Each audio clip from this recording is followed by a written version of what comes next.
لوگ کہتے ہیں ہمیں ختم نبوت والے، لوگ کہتے ہیں ہمیں۔ ہمارے آج کے اس پروگرام کا پہلا سیشن ختم نبوت ٹیبل ٹاک پروگرام ہمارے معزز مہمانان گرامی آپ کے سامنے تشریف فرما ہے۔ ہمارے آج کے مہمان ہوسٹ ہمارے اینکر حضرت مولانا شفیع الرحمان صاحب دامت برکاتہم العالیہ، میں ان سے درخواست کروں گا کہ وہ اپنے پروگرام کا آغاز فرمائیں۔ بسم اللہ الرحمن الرحیم۔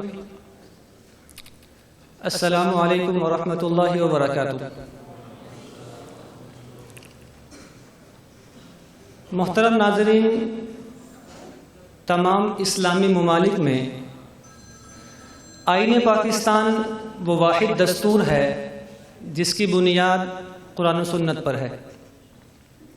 اس دستور میں جہاں پاکستان میں بسنے والے مسلمانوں کے حقوق کی بات ہے،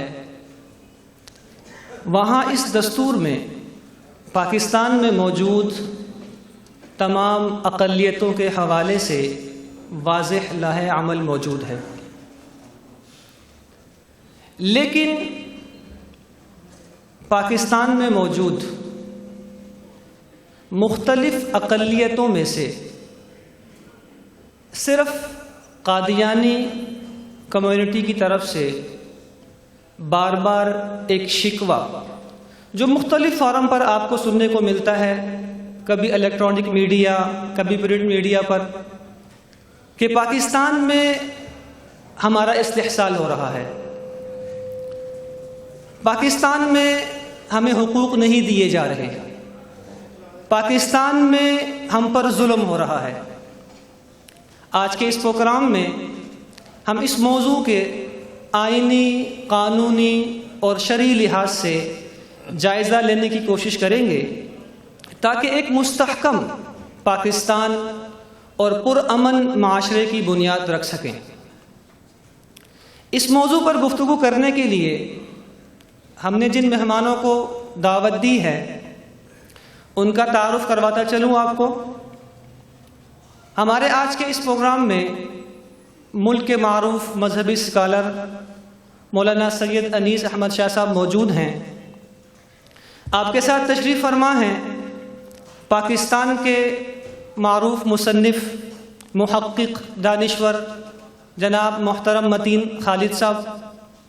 اسی طرح اس پروگرام میں ہم نے دعوت دی گفتگو کرنے کے لیے معروف محقق، دانشور، صحافی جناب عبداللطیف خالد چیمہ صاحب کو، اور اسی طرح ہمارے اس پروگرام میں وہ خوش نصیب صاحب بھی موجود ہیں جو قادیانیت کو چھوڑ کر اسلام کی طرف آئے اور ان کی کاوشوں سے سینکڑوں قادیانی اسلام میں داخل ہوئے۔ جناب محترم عرفان محمود برق صاحب، ہم آپ سب کا شکریہ ادا کرتے ہیں کہ آپ تشریف لائے، اپنے قیمتی اوقات میں سے وقت نکالا۔ ہمارا یہ پروگرام چونکہ ایک خاص موضوع سے متعلق ہے،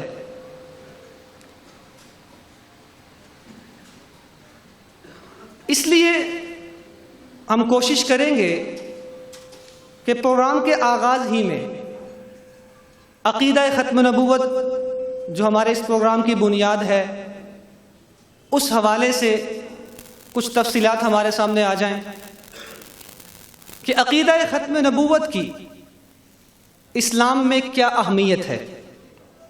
میں گزارش کروں گا اپنے مہمان مولانا سید انیس احمد شاہ صاحب سے کہ وہ اس موضوع کے شرعی اور تاریخی پس منظر کو بیان فرما دیں کہ اس عقیدے کی اسلام میں کیا اہمیت ہے۔ بسم اللہ الرحمن الرحیم۔ ناظرین گرامی، جیسا کہ مولانا شفیع صاحب نے بیان فرمایا کہ عقیدہ ختم نبوت، اس کی اہمیت کے حوالے سے تھوڑی سی گفتگو کروں گا۔ عقیدہ ختم نبوت یہ ساری امت مسلمہ کو علم ہے کہ پورے دین اسلام کی اساس اور بنیاد ہے، اور یہ اسلام میں جڑ کی حیثیت رکھتا ہے، اور خود رسول اللہ صلی اللہ علیہ وسلم نے اس عقیدے کی اہمیت کو بیان فرمایا، اور اپنی خصوصیات میں سے ایک خصوصیت یہ بیان فرمائی۔ آپ علیہ الصلوۃ والسلام فرماتے ہیں فضلت علی الانبیاء بست، کہ مجھے دوسرے انبیاء علیہ الصلوۃ والتسلیمات پر 6 فضیلتیں عطا فرمائی۔ ان 6 فضائل میں سے ایک فضیلت جو آخری بیان فرمائی اس میں ارشاد فرمایا وختم بی النبیون، کہ میرے اوپر نبوت کو ختم کر دیا گیا، مکمل کر دیا گیا۔ اور اس عقیدے کی اہمیت سے یہاں سے اندازہ لگایا جا سکتا ہے کہ اللہ تعالیٰ نے قرآن پاک کی 100 آیات کے اندر اس عقیدے کو بیان فرمایا، اور خود رسول اللہ صلی اللہ علیہ وسلم نے کم و بیش 210 احادیث مبارکہ کے اندر اس عقیدے کو بیان فرمایا۔ اور جناب رسول اللہ صلی اللہ علیہ وسلم نے امت کی ہر جگہ پر رہنمائی فرمائی، جہاں پر یہ ارشاد فرمایا کہ میں اللہ کا آخری نبی ہوں، وہاں اس بات سے بھی متنبع فرما دیا کہ عنقریب میری امت کے اندر 30 دجال 30 کذاب کھڑے ہوں گے، اور ان میں سے ہر ایک یہ گمان کرے گا کہ وہ اللہ کا نبی ہے، لیکن فرمایا کہ میں آخری نبی ہوں، میرے بعد اللہ تعالیٰ کسی کو نبوت سے سرفراز نہیں فرمائے گا۔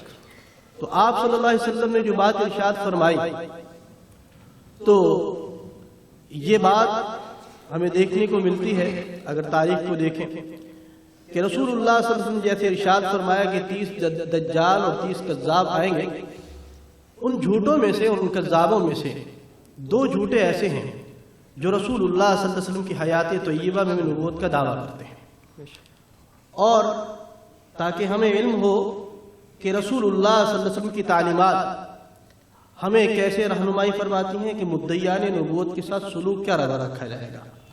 تو ان میں سے سب سے پہلا وہ اسود انسی ہے جو یمن کا رہنے والا تھا، اس نے سب سے پہلے نبوت کا دعویٰ کیا۔ تو آپ علیہ الصلوۃ والسلام نے خود حکم دیا کہ اسود انسی کو جہنم واصل کیا جائے۔ چنانچہ ایک صحابی رسول حضرت فیروز دہلوی رضی اللہ تعالیٰ عنہ اس کا کلا کما کرتے ہیں اور اس کو جہنم واصل کرتے ہیں۔ دوسرے نمبر پر مسیلمہ کذاب، اس نے نبوت کا اعلان کیا، لیکن کچھ عرصے کے بعد رسول اللہ صلی اللہ علیہ وسلم دنیا سے رحلت فرما جاتے ہیں۔ سیدنا صدیق اکبر رضی اللہ تعالیٰ عنہ خلافت کے منصب کو سنبھالتے ہیں، تو سیدنا صدیق اکبر رضی اللہ تعالیٰ عنہ فوراً اس منکر ختم نبوت اس کا کلا کما کرنے کے لیے مختلف 3 لشکروں کو روانہ فرماتے ہیں۔ اور مورخین نے لکھا ہے کہ اس سے پہلے جتنی جنگیں ہوئی ہیں اسلام کی تاریخ میں، یمامہ کے میدان کے اندر جو ختم نبوت کے تحفظ کی خاطر جنگ لڑی گئی، جنگ یمامہ، اس سے پہلے کبھی اتنا نقصان مسلمانوں کا کسی بھی جنگ کے اندر نہ ہوا۔ اس ایک جنگ کے اندر 1200 مسلمان شہید ہوتے ہیں، 27,000 کفار قتل کیے جاتے ہیں کم و بیش، اور ان 1200 مسلمانوں میں 700 حفاظ اور قراء شہید ہوتے ہیں، 70 بدری صحابہ شہید ہوتے ہیں۔ بدر کے معرکہ کے اندر 14 بدری صحابہ شہید، اور یہاں پر 70 بدری صحابہ شہید ہوتے ہیں۔ 700 حفاظ اور قراء کو شہید کروانا یہ کوئی چھوٹی بات نہیں تھی۔ اس وقت آج کے دور کی طرح کوئی مکاتب، مدارس، مساجد کا نظام نہیں تھا، قرآن پاک ایسی کتابی شکل کے اندر موجود نہیں تھا، خال لوگ جو ہیں وہ حافظ قرآن ہوا کرتے تھے۔ اس حال کے اندر اتنے مسلمانوں کا، اتنے حفاظ کا شہید ہو جانا یہ ایک بہت بڑا نقصان تھا جس کو برداشت کیا گیا۔ اور پھر ہم دیکھیں نظر دوڑا کر کے کہ سب سے پہلے شہید ختم نبوت حضرت حبیب بن زید انصاری رضی اللہ تعالیٰ عنہ، ان کو اس ختم نبوت کا نعرہ لگانے کی وجہ سے کتنے دردناک اور المناک طریقے سے شہید کیا جاتا ہے۔ ان کے ہاتھوں کو کاٹا جاتا ہے، ان کے پاؤں کو کاٹا جاتا ہے، ان کے بازوؤں کو کاٹا جاتا ہے، ان کی ٹانگوں کو کاٹا جاتا ہے، یعنی عضو کر کے ان کے کاٹے جاتے ہیں، لیکن ان کے پائے استقلال کے اندر فرق نہیں آتا۔ یہ آج کی امت کو پیغام دینے کے لیے۔ اس کے بعد آپ 14 صدیوں کا مطالعہ کر کے دیکھیے کہ امت مسلمہ نے اس مسئلے پر کبھی کمپرومائز نہیں کیا اور کبھی اس پر سمجھوتا نہیں کیا۔ مختلف مدعیان نبوت آتے رہے اور مسلمان ہمیشہ ان سے نابرد آزما رہے، اور انہی مدعیان نبوت میں سے ایک مدعی نبوت بدقسمتی ہماری کہ ہمارے بر صغیر کے اندر کھڑا ہوا، جس نے سن 1901 کے اندر نبوت کا دعویٰ کیا. اور یہ میں بڑی بصیرت سے بات کر رہا ہوں، کوئی ان کی مخالفت کی وجہ سے نہیں، کہ جیسا مدعی نبوت اور جیسا خطرناک دعویٰ اس مرزا غلام احمد قادیانی کا، اس سے پہلے کبھی کسی نے ایسا خطرناک دعویٰ نہیں کیا. اس کے پیچھے کون سے محرکات تھے، اس کو کھڑا کرنے والے کون تھے؟ وہ مرزا قادیانی کی اپنی زبانی، جو اس نے خود لکھا کہ میں انگریز کا خود کاشتہ پودا ہوں.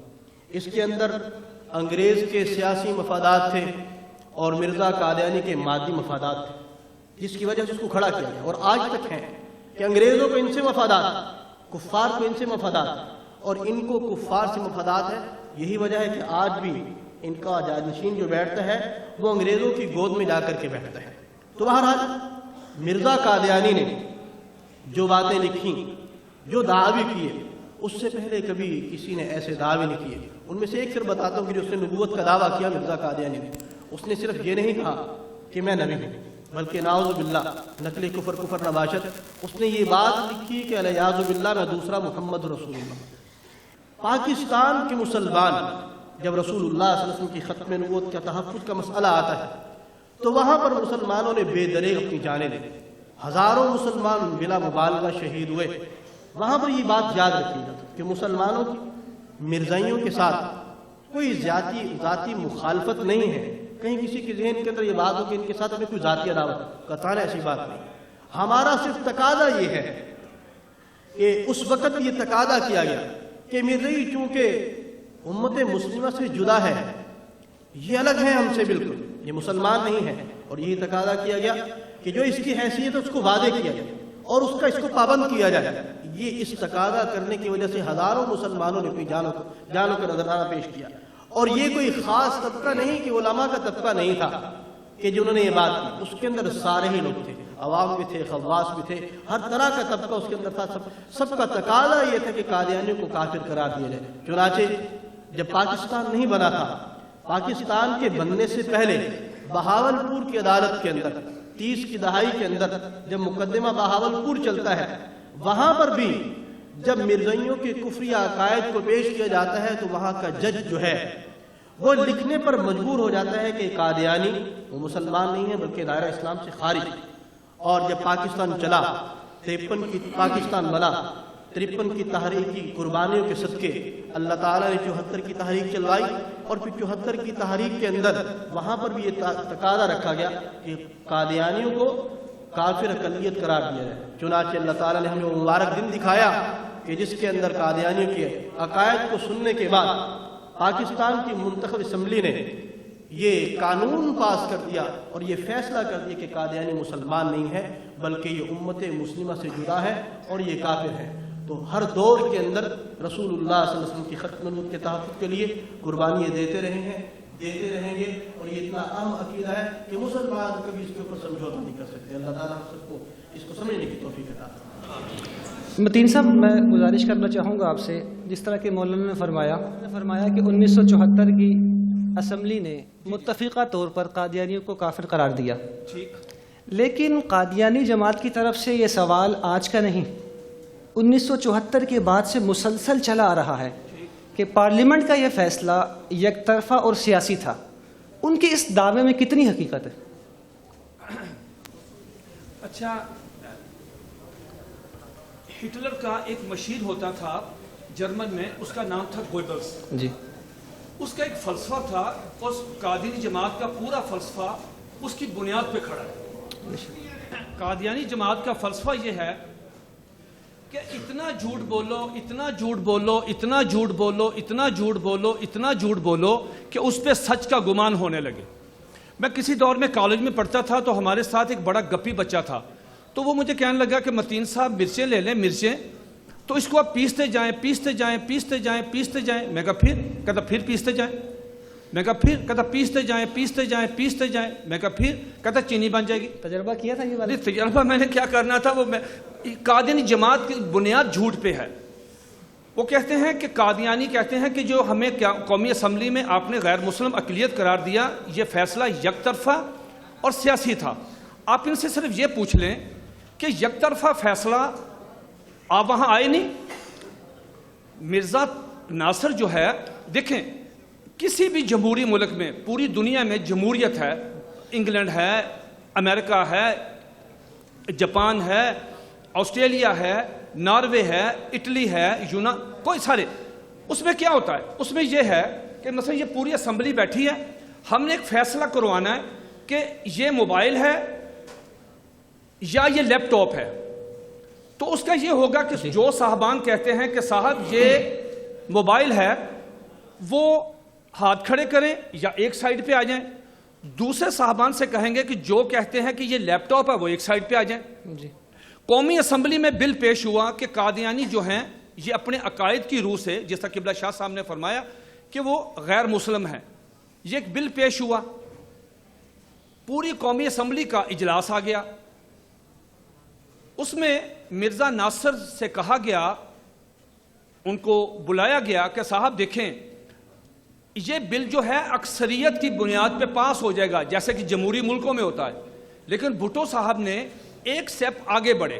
انہوں نے کہا یار سن لیں، اس کا موقف سن لیں، وہ کہتا کیا ہے اس کا. حالانکہ بل پہ اکثریتی بل جو پیش ہوگا فیصلہ ہو جانا تھا.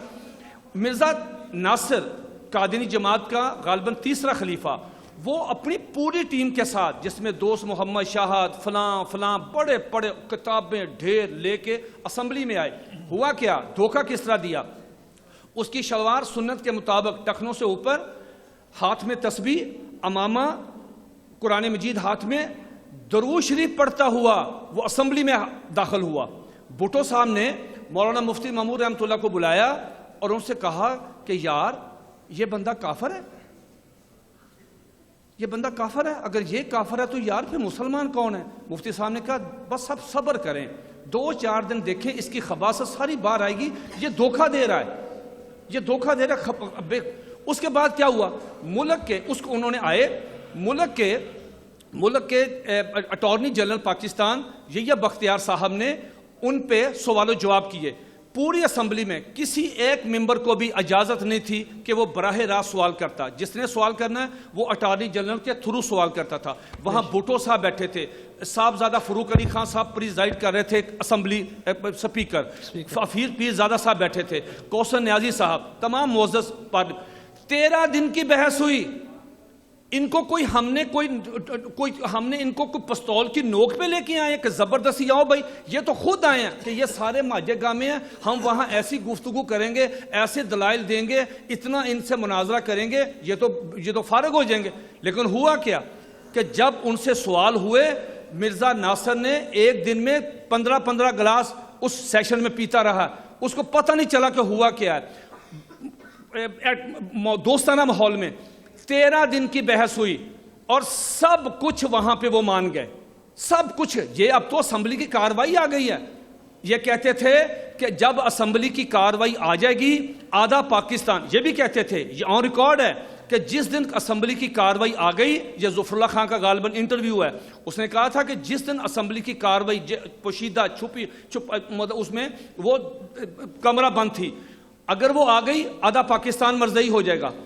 صاحبزادہ فروخ علی خان سے پوچھا، اور میں نے خود ہائی کورٹ میں، چیمہ صاحب، میں نے خود یحییٰ بختیار صاحب سے پوچھا کہ میں نے کہا جی کہ وہاں میں مرزئیوں سے مناظرہ کرتا ہوں تو مجھے کوئی 2-4 ٹپس دے دیں. انہوں نے خیر مجھے 2-4 ٹپس دیے.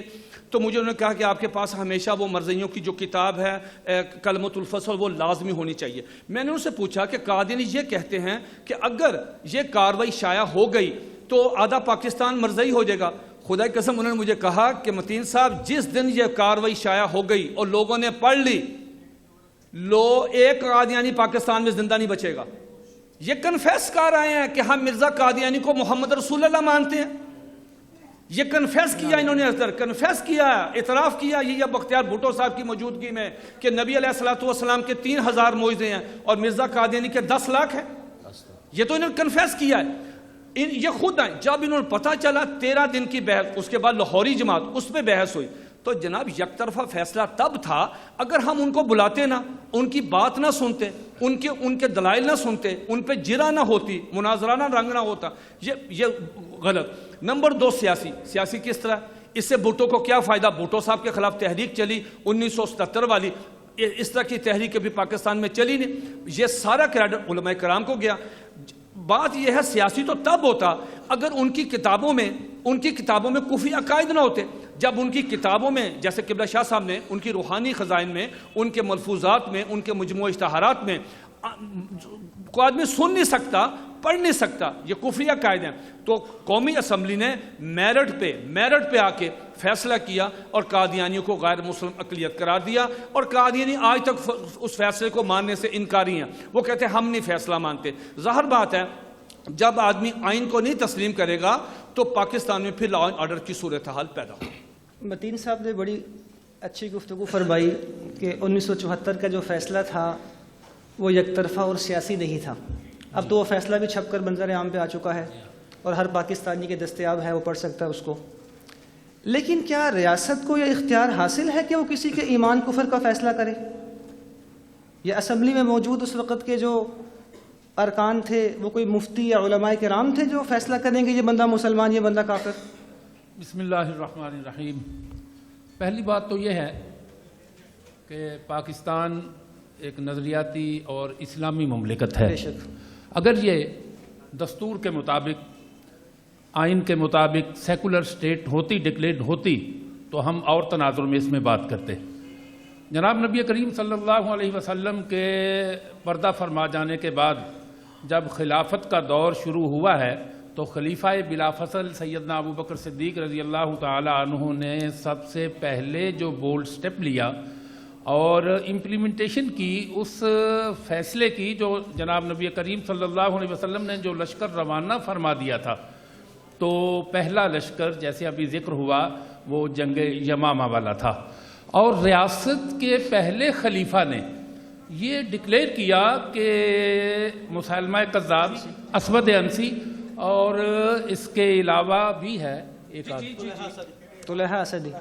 جی ہاں، طلحہ اسدی. تو ان 3-4 مدعیان نبوت اور بمع منکرین زکوٰۃ کے سب کے خلاف انہوں نے ریاست کے خلیفہ بلا فصل پہلے نے جو بولڈ سٹیپ لے کے جو فیصلہ اناؤنس کیا وہ یہی تھا. اور سیدنا عمر فاروق رضی اللہ تعالیٰ عنہ جیسے جری انسان نے اس پہ مختلف رائے رکھی، لیکن پہلے امیر خلافت سیدنا ابو بکر صدیق رضی اللہ تعالیٰ عنہ نے فرمایا کہ آقا صلی اللہ علیہ وسلم جس لشکر کو روانہ کرنے کا حکم فرما کر پردہ فرما گئے ہیں وہاں اس لشکر کو نہیں روک سکتا. آج کے حالات کے تناظر میں، گلوبلائزیشن کے تناظر میں، سویلائزیشن کے تناظر میں ہم دیکھتے ہیں تو پھر کون سی اتھارٹی ہوگی جو ایک اسلامی ریاست میں، ایک مسلم ریاست میں یہ ڈکلیئر نہیں کرے گی کہ جناب یہ مسلمان ہے اور یہ مسلمان نہیں ہے. ہم مان لیتے ہیں کہ اسمبلی میں غالب اکثریت جو ہے وہ علماء کی نہیں ہے، لیکن 1974 میں جو فیصلہ آیا اس میں تو سب کے سب علماء بھی تھے اور مختلف سیاسی جماعتوں کے افراد بھی تھے. لیکن اس سے بڑھ کر ملت اسلامیہ نے، دیوبندی، بریلوی، اہل حدیث اور شیعہ تمام کے تمام نے اس پر ایک موقف دیا ملت اسلامیہ کے نام سے جو چھپ کر آ چکا ہے اور سب لوگوں کی دسترس میں ہے. اس میں ایک متفقہ موقف دیا گیا کہ یہ ہمارا موقف ہے. اس موقف کو اسمبلی میں پیش کیا گیا اور جیسے ابھی کہا گیا کہ اسمبلی نے اس پر جرا کی، اس کو دیکھا اور قادیانیوں کو اس اعتبار سے بھی الگ کیا گیا کہ وہ اپنے دعووں کے مطابق، اپنے پیشوا مرزا غلام احمد قادیانی کے دعووں کے مطابق اپنے آپ کو خود امت مسلمہ سے الگ کر چکے ہیں. جب وہ اپنے آپ کو امت مسلمہ سے پہلے ہی الگ کر چکے ہیں تو پھر وہ مصر کیوں ہیں کہ امت مسلمہ میں رہیں؟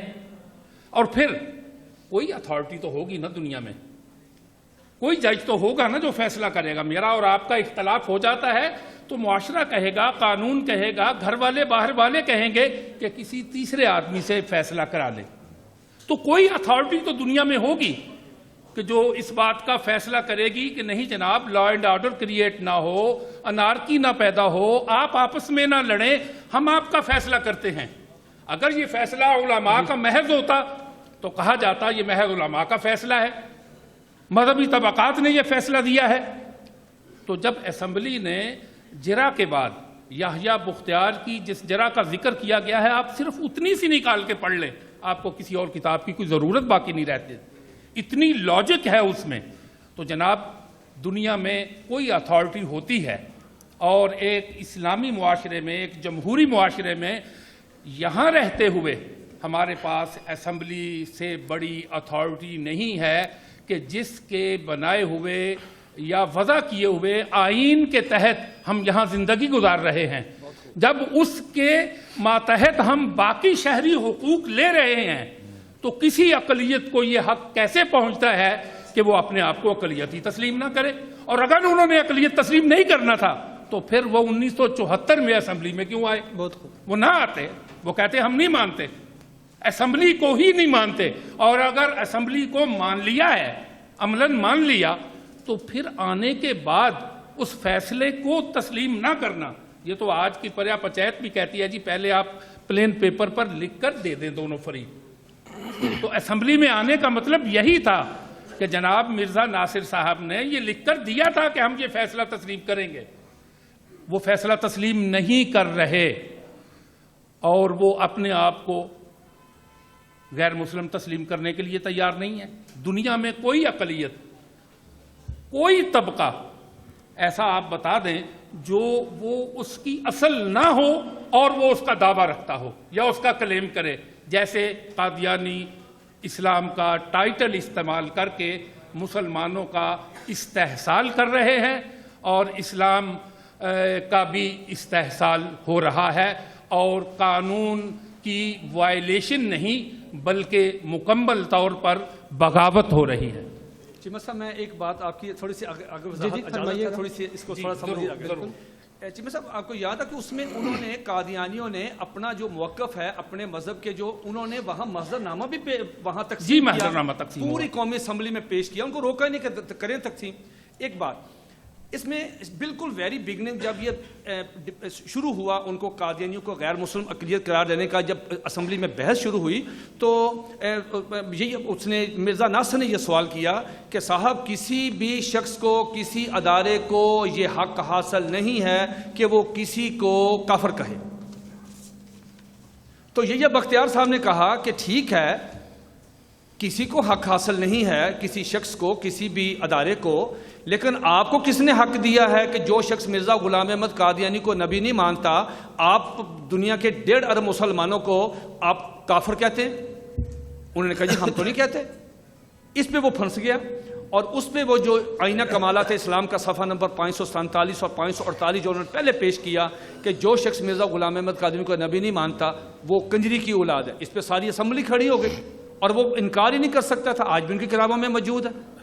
تو اس یعنی بہت اچھا سوال انہوں نے کیا کہ پھر آپ کو کس نے حق دیا ہے کہ بھی آپ کہیں. تو مرزا قادری کی کتابوں میں بے شمار جگہ پہ انہوں نے ان مسلمانوں کو کافر کہا ہے کہ جو ان کو نبی نہیں مانتے. آپ نے ماشاءاللہ بات خوب واضح فرما دی. اسمبلی کا فیصلہ آ گیا، قادیانیوں کو کافر قرار دے دیا گیا، لیکن ہمارے ملک پاکستان میں کافر اور بھی رہتے ہیں، مختلف اقلیت موجود ہیں. ٹھیک. تو آئین میں سب کے حقوق موجود ہیں اقلیت کے. تو آئین قادیانیوں کو کون کون سے حقوق دیتا ہے؟ کیونکہ ان کا یہی دعویٰ کہ ہمیں حق سے محروم رکھا جا رہا ہے، ہمارے حقوق نہیں دیے جا رہے. اچھا شفیع صاحب درخواست یہ ہے کہ قادیانی حضرات جو ہیں بالخصوص پاکستان میں اور بیرون ممالک بالخصوص اقوام متحدہ میں، امریکہ میں اور انگلینڈ میں، یورپ پورے میں یہ بڑے واویلا مچاتے ہیں اور وہاں سے ہماری پاکستانی حکومت کو بڑا دباؤ آتا ہے اور حکومت ہماری بھی جو ہے وہ اتنا سمجھتی نہیں ہے بات کو. اگر بات کو سمجھیں گے نہیں تو ظاہر بات دباؤ میں آ کے وہ قادیانی کہتے ہیں جی ہمیں حقوق حاصل نہیں ہے. اس میں بڑا دلچسپ بات یہ ہے، 2 چیزیں. نمبر 1، جو شخص آئین میں دی گئی اپنی حیثیت کو تسلیم نہیں کرتا، آئین کا آرٹیکل 20 یہ کہتا ہے کہ پاکستان میں کوئی آدمی ہے، عیسائی ہے، یہودی ہے، ہندو ہے، سکھ ہے، مسلمان ہے، کوئی شخص ہے، اس کو پورے رائٹس ملیں گے، اس کو پورے حقوق ملیں گے، وہ ٹریول کر سکتا ہے، پرچیز کر سکتا ہے، وہ جہاں مرضی کوئی پراپرٹی خرید سکتا ہے، جہاں مرضی جائے، جو مرضی کاروبار کرے، اسے کوئی نہیں روک سکتا. لیکن ہمارے ہاں بائیکاٹ چلتا ہے، تو یہ آئین کا آرٹیکل 20 دیتا ہے. لیکن ان کو بات یہ ہے مذہبی حقوق جو ہیں باقی اقلیتوں کو ملتے ہیں وہ؟ جی دیکھیں میری بات سنو، سب کو ملتے ہیں. بہت کم لوگوں کو پتا ہوگا کہ عیسائیوں کا پاکستان میں سب سے بڑا جو ریڈیو سٹیشن ہے وہ عیسائیوں کا ہے، جس پہ وہ اپنے مذہب کی تبلیغ کرتے ہیں، لیکن یہ لوگوں کو پتہ نہیں ہے. اب چونکہ بات ہو رہی قادیانیوں کی، قادیانی حضرات جو ہیں آئین میں دی گئی اپنی حیثیت کو تو مانتے نہیں، تو پھر حقوق کس چیز کے مانتے ہیں؟ جو شخص آئین میں دی گئی اپنی حیثیت تسلیم نہیں کرتا وہ اپنے حقوق بھی نہیں مانگ سکتا. حقوق اس کو ملیں گے جو کہے گا کہ میرے آئین میں جو میری حیثیت دی گئی میں اس کو تسلیم کرتا ہوں. میں اب آپ کو ایک بہت دلچسپ ایک بات بتاتا ہوں. میں جہاں بھی چاہتا ہوں یہ چیزیں لے کے جاتا ہوں. میرے پاس یہ سپریم کورٹ کا ایک فیصلہ ہے SCMR 1993 ظہیر الدین بنام سرکار. کبھی ٹائم ملے تو اس فیصلے کو ضرور پڑھیے. قادیانی گئے سپریم کورٹ میں، کیا لینے گئے؟ کہنے لگے جی کہ تعزیرات پاکستان کی دفعہ 298C کے تحت ہمیں تبلیغ نہیں کرنے دیتے، ہمیں اذان نہیں دینے دیتے، ہمیں شعائر اسلامی استعمال نہیں کرنے دیتے، ہمیں مسلمان کہنے پہ پابندی، ہمیں رائٹس دیں. آئین کا آرٹیکل 20 ہمیں رائٹس دیتا ہے، حقوق دیتا ہے. سپریم کورٹ نے کہا آ جائیں. ان کی طرف سے چوٹی کے وکیل پیش ہوئے، جس میں ہمارے سابق ایک چیف الیکشن کمشنر تھے فخر الدین جی ابراہیم، وہ پیش ہوا، اور چوٹی کے وکیل پیش ہوئے، مسلمانوں کی طرف سے بھی پیش ہوئے. سپریم کورٹ نے کہا کیا لینے آئے ہو بھائی؟ انہوں نے کہا جی ہمیں حقوق دیں. تو سپریم کورٹ نے اس فیصلے میں جو اس وقت پورے پاکستان میں امپلیمنٹیشن ہے 1993 SCMR ظہیر الدین بنام سرکار صفحہ 1718، یہ ضرور پڑھیں. اگر کوئی وکیل صاحب بیٹھے ہوں میں ان سے درخواست کروں گا کہ یہ ضرور پڑھیں. اس کا ترجمہ بھی ہو چکا ہے. یہ اتنا خوبصورت فیصلہ ہے، میں کہتا ہوں کہ یہ گھر گھر ہر کارکن کو یہ پڑھنا چاہیے. سپریم کورٹ نے کہا کیا لینے آئے ہو؟ انہوں نے کہا جی ہم حقوق لینے آئے ہیں. سپریم کورٹ نے جملہ لکھا، ذرا غور سے سنیے. سپریم کورٹ نے کہا دھوکے بازوں کے کوئی حقوق نہیں ہوتے، دھوکے بازوں کے کوئی حقوق نہیں ہوتے. آپ دھوکے باز ہیں، آپ مسلمانوں کو دھوکہ دیتے ہیں. آپ مرزا قادری کو محمد رسول اللہ کہتے ہیں، اس کی بیوی کو ام المومنین کہتے ہیں، اس کے دوستوں کو صحابہ کہتے ہیں، آپ اس کے شہر کو مکہ اور مدینہ کہتے ہیں، اس کی باتوں کو حدیث کہتے ہیں، اس پہ اترنے والی وحی کو تذکرہ کہتے ہیں. آپ دھوکے باز ہیں، اور دھوکے بازوں کے کوئی حقوق نہیں. مثلا ایک شخص سپریم کورٹ میں ریٹ فائل کرتا ہے کہ صاحب یہ جو لاہور میں میٹرو بس چلی ہے مجھے جیب کاٹنے کی اجازت دی جائے، میرے چھوٹے چھوٹے بچے ہیں، بہن بھائی ہیں، میں نے بہنوں کی شادی کرنی ہے. تو سپریم کورٹ اسے کبھی الاؤ نہیں کرے گی. اس لیے الاؤ نہیں کرے گی کہ دھوکے باز کو نہیں کر سکتی کہ ہم آپ کو جیب کاٹنے کی اجازت نہیں دے سکتے. بیت المال سے تو پیسے لے کے دے سکتے ہیں، لیکن یہ تو سپریم کورٹ نے آن ریکارڈ ہے کہا کہ دھوکے بازوں کے حقوق نہیں ہوتے.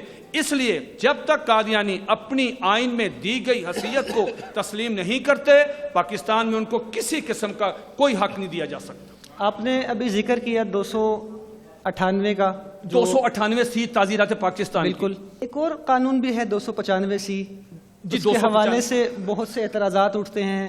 مثلا کہ ہمارے یہ ان کی طرف سے اٹھتے ہیں، دیگر لوگ بھی وہ اعتراض کرتے ہیں کہ ہماری حق تلفی ہو رہی ہے. 295C قانون توہین رسالت پر، قانون توہین اس رسالت، قانون میں ترمیم کرنی چاہیے. اس طرح کے مختلف سوالات اٹھتے ہیں.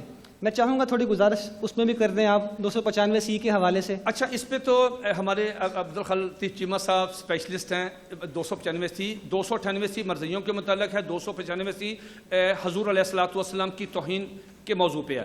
اچھا، اس میں ایک جو بہت زیادہ میڈیا میں، چونکہ میں فیس بک میں واٹس ایپ پہ دیکھتا رہتا ہوں، بہت زیادہ ایک اعتراض چیمہ صاحب آتا ہے. ایک اعتراض بڑا زبردست آتا ہے کہ جی تعداد بہت زیادہ ہو گئی ہے فیصلوں کی. جی، یہ جو کیسز ہیں 295C کے جو کیسز ہیں یہ بہت زیادہ ہیں، اتنی تو توہین پاکستان میں ہوتی نہیں ہے، تو یہ کیس کہاں سے آ گیا؟ یہ بڑا سوال. یہ قانون بنا کب ذرا بتاتے چلیے گا ذرا پس منظر. قانون کس طرح بنا ہے؟ کس سن میں بنا ہے؟ جی، یہ بنا ہے غالباً 1986 میں. اور اس کی بڑی دلچسپ سٹوری ہے، چونکہ پتہ نہیں آپ کے پاس اب ٹائم ہے یا نہیں. اب آپ نے 2 سوال کر دیے. پہلا سوال یہ کر دیا کہ قانون، اس قانون پہ اعتراضات بہت زیادہ ہو رہے ہیں. اعتراضات بہت زیادہ. اچھا، اس میں جو سب سے بڑا اعتراض ہے وہ یہ آتا ہے کہ پاکستان بننے سے لے کے 1980 تک یہ ٹوٹل 11 کیسز ہیں توہین رسالت کے. صرف 11. اب اس کی آگے جو تعداد بڑھ گئی ہے وہ کم از کم بھی وہ تعداد جو ہے وہ 800 ہے. تو اعتراض بالکل جینوئن بنتا ہے کہ یار اتنی تو پاکستان میں توہین رسالت ہوئی نہیں تو کیسز کہاں سے آ گئے. یہ ایک برننگ ایشو اور ایک بڑا زبردست دلچسپ ایک سوال ہے، اور واقعتاً یہ اپیل کرتا ہے، یہ ہمارا موم بتی مافیا جو ہے، سیکولر بے دین جو لوگ ہیں، یہ اس کو اٹھاتا ہے اس سوال کو. میں آپ کی توجہ چاہوں گا کہ جب تک آپ اس کی تہ تک نہیں جائیں گے آپ سمجھ نہیں سکیں گے. اب دیکھیے ہوا کیا. ہوا یہ کہ پاکستان میں جو توہین رسالت کے کیسز ہوتے ہیں، یہ اس میں سیشن کورٹ سے سزائے موت ملتی، جو بھی سزا ہوتی، بری ہوتا ہے، فلاں ہوتا ہے، آگے چلتا کیس. ایک کیس بہاولپور میں محبوب نامی ایک آدمی تھا، سلمان رشدی خلاف ایک جلوس نکلا. یہ آدمی جلوس کے شروع میں آیا، چوک میں کھڑا تھا. اس آدمی نے سلمان رشدی کے حق میں نعرے لگائے اور کہا کہ اس نے جو کتاب لکھی تھی دسٹینک ورسز، وہ کتاب بالکل ٹھیک، نعوذ باللہ وہ کتاب بالکل ٹھیک. اور سیکنڈلی اس نے یہ کہا کہ صاحب یہ جو نعوذ باللہ، اس نے حضور نبی کریم علیہ الصلوۃ والسلام کے خلاف بکواس کی اور کہا کہ اس کتاب میں حضور علیہ الصلوۃ والسلام کی جو توہین کی گئی، نعوذ باللہ میرے منہ میں خاک، اس نے کہا یہ بالکل ٹھیک ہے. اب اس سے سیشن کورٹ سے اسے پھانسی کی سزا ملی. چیمہ صاحب، سیشن کورٹ نے اس کو دلائل سننے کے بعد استغاثہ کو سب کو اس کو سزائے موت ملی. یہ کیس چلا گیا ہائی کورٹ میں. ذرا توجہ رکھیے گا ہوا کیا. ہائی کورٹ میں ایک سیکولر بے دین، اللہ، رسول، فرشتے، قیامت، جنت، دوزخ، اس کا منکر، اس جج صاحب کا نام ہے علی نواز چوہان. اس وقت علی نواز چوہان صاحب جو ہیں، یہ پاکستان کے ایک بہت بڑا ادارہ حکومت نے بنایا ہے، انسانی حقوق کا، جو اقلیتوں کو حقوق دے گی، اس کا یہ چیئرمین ہے، جہاں سے لاکھوں روپیہ تنخواہ لے رہا ہے ریٹائرمنٹ کے بعد اس وقت موجودہ. اس آدمی نے یہ فیصلہ دیا 2002 میں. اس نے اپنے فیصلے کے پیرا نمبر 16 میں لکھا، یہ دلچسپ بات ہے، اس نے یہی سوال پٹ اپ کیا. سوال کیا کیا اس نے کہا دیکھو یار، 1947 سے لے کے 80 تک 11 کیسز ہیں، آگے کیسوں کی تعداد ہے. اس نے کہاں سے فگر لیے؟ کہتا ہے جی اس سال 15، اگلے سال اتنے، اگلے سال اتنے، اگلے سال. اس نے فگر کہاں سے لیے؟ یہ خود کہتا ہے. یہ کہتا ہے میں نے ڈیلی ڈان، یہ انگریزی اخبار ہے ڈان، یہ کہتا ہے میں نے اخبار میں سے یہ فگر لیے ہیں کہ یہ اتنے کیسز ہیں. پہلی بات تو یہ ہے، اگر آپ حضرات پاناما کیس کو روزانہ دیکھ رہے ہوں، ٹی وی اس میں پروگرام دیکھ رہے ہوں یا خبریں سن رہے ہوں یا اخبارات پڑھ رہے ہوں، تو ججوں کا ایک ہی، عمران خان کے وکلاء کو ایک ہی جواب ہے کہ ہم نواز شریف کے خلاف کسی اخباری خبر پہ ایکشن نہیں لے سکتے. جی بار بار وہ جج کہہ رہے ہیں کہ جناب ثبوت ثبوت ثبوت. اب اس جج صاحب نے اخبار کی ایک خبر کے اوپر بندے کو بری کر دیا اور اس کو سنا نہیں. بری کیا کہ جناب توہین رسالت کے چونکہ کیس زیادہ ہیں لہذا جھوٹے ہیں. اور نہیں، وجہ کیا میں بتاتا ہوں. یہ میں نے جو پہلے آپ کو سپریم کورٹ منتھلی ریویو، جو یہ میں سپریم کورٹ ہے، یہ سپریم کورٹ نے کیا کیا، اس میں ہوا کیا، 2 منٹ صرف سن لیں، 2 منٹ کی بات ہے. چیمہ صاحب جانتے ہیں 1989 میں قادیانی جماعت کو قائم ہوئے 100 سال ہو گئے تھے. مرزائیوں نے کہا ہم نے جشن منانا ہے. مرزائیوں نے کہا جی ہم یہ کریں گے، یہ بہت بڑا جشن منانا تھا مرزائیوں نے. 1999 میں 1989 میں حکومت نے، ہم نے درخواست دی، دینی جماعتوں نے درخواستیں دی ڈی سی او جھنگ نے ان کے جشن پہ پابندی لگا دی.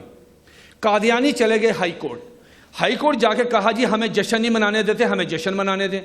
وہاں پہ جسٹس خلیل الرحمان خان، رمدے نہیں، خلیل الرحمان داڑھی والے، انہوں نے ان کے پاس کیس لگا.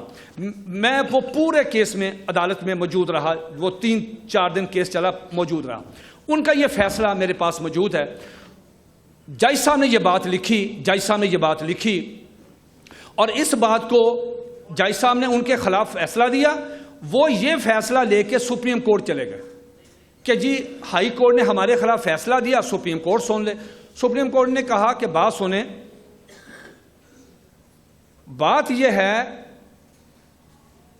سپریم کورٹ نے اپنے فیصلے میں لکھا کہ ہم اس نتیجے پہ پہنچے ہیں, ہماری نظر میں ہر قادیانی, خواہ بچہ ہے, بوڑھا ہے, عورت ہے, مرد ہے, مبلغ ہے, غیر مبلغ, جو بھی ہے, ہر قادیانی سلمان رشدی ہے. سلمان رشدی, یہ الفاظ لکھے ہوئے ہیں سپریم کورٹ نے اپنے فیصلے میں. اور آپ بھی جانتے ہیں کہ سلمان رشدی واجب القتل ہے. یہ الفاظ لکھے ہیں سلمان رشدی. اور سپریم کورٹ نے کہا ایک بات یاد رکھیں, اگر کوئی قادیانی شعار اسلامی استعمال کرتا ہے, اپنے مذہب کو اسلام کہتا ہے, تبلیغ کرتا ہے, اس پہ تعزیرات پاکستان کی 298 سی 298 سی لگے گی, جس کی سزا 3 سال قید ہے. لیکن اگر کسی قادیانی کے گھر سے, اس کی دکان سے, اس کے یہاں پاکٹ سے اگر کلمہ طیبہ برآمد ہو گیا, لا الہ الا اللہ محمد رسول اللہ, اگر مرزئی نے پڑھا, یا وہاں سے کوئی بیج, کوئی سٹیکر, کوئی کیلنڈر برآمد ہو گیا, اس پہ 298 سی نہیں, اس پہ 295 سی لگے گی, جس کی سزائے موت ہے. اور ہائی کورٹ نے یہ لکھا, سپریم کورٹ نے, ہائی کورٹ, دونوں نے مل کے کیا لکھا, اگر کوئی قادیانی سے یہ کلمہ طیبہ برآمد ہو گیا, اس پہ 295 سی لگے گی. اب پھر کیا ہوا, مرزائیوں نے پورے پاکستان میں مرزا طاہر کے کہنے پہ, اپنے خلیفہ کے کہنے پہ, انہوں نے کلمہ مہم چلائی. اگر آپ حضرات کو یاد ہو 1984 میں, 85 میں, 86 میں کلمہ مہم چلائی. اس کلمہ مہم میں کیا کیا, انہوں نے اپنے گھروں کے باہر کلمہ, اپنی عبادت گاہ کے باہر, اپنی دکانوں کے باہر, اور یہاں بیج بنا کے. تو کیا کہ جی ہم مرزا قادیانی کو محمد رسول اللہ مانتے ہیں, جو کرنا کرو. اس پہ کیا ہوا, ہمارے دوستوں نے, چیمہ صاحب نے, عرفان, سب دوستوں نے کیا کیا, جہاں جس علاقے میں, قصور میں بھی, اللہ تعالیٰ مجاہد صاحب بیٹھے ہیں, سب نے, ہم نے ان کے خلاف جو مقدمہ درج کروایا وہ 295 سی کے تحت کروایا. وہ 295 سی آپ کی سپریم کورٹ, ہائی کورٹ کہتی ہے توہین رسالت. وہ جتنے مقدمات درج ہوئے ہیں توہین رسالت والے, یہ مرزائیوں والے ہیں جو کلمہ ڈسپلے ہے. تو اس جج کو تو اتنا نہیں پتا چلا, یہ ایک آرڈر جاری کرتا رجسٹر ہائی کورٹ کو, تو تمام FIRs آ جاتی, اس کو پڑھ لیتا, پڑھنے کے بعد فیصلہ کرتا کہ ہو یہ توہین رسالت کے وہ دوسرے واقعات عیسائیوں کے, ہندوؤں کے, سکھوں کے, یہودیوں کے نہیں, یہ مرزائیوں کے ہیں. اور کیا ہے کہ جو قادیانی کلمہ لگاتا ہے, اور سپریم کورٹ نے اس میں اپنے فیصلے میں لکھ دیا ہے کہ تم نے اتنی توہین نبی علیہ الصلوۃ والسلام کی ہے کہ ہم پریشان ہیں کہ تم یہ کیا لکھ رہے ہو, اور کیا اپنی لکھ رہے ہو, مرزا قادیانی کیا کہہ رہا ہے, اور اس کا مرید کیا کہہ رہا ہے, اس کے بند کیا.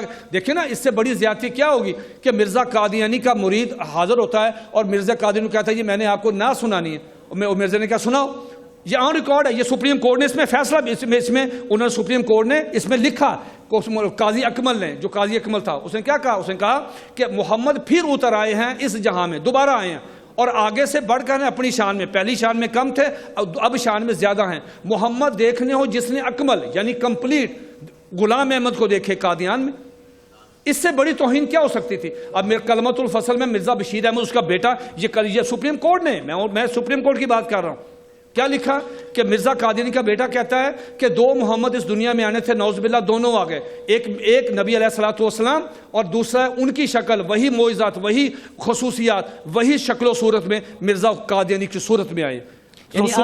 سپریم کورٹ نے کہا تم سلمان رشدی ہو, یہ کیا کر رہے ہو, لہٰذا جب کوئی قادیانی لفظ محمد استعمال کرے گا اس پہ 295 سی لگے گی. یہ سارے کیسز وہی ہیں.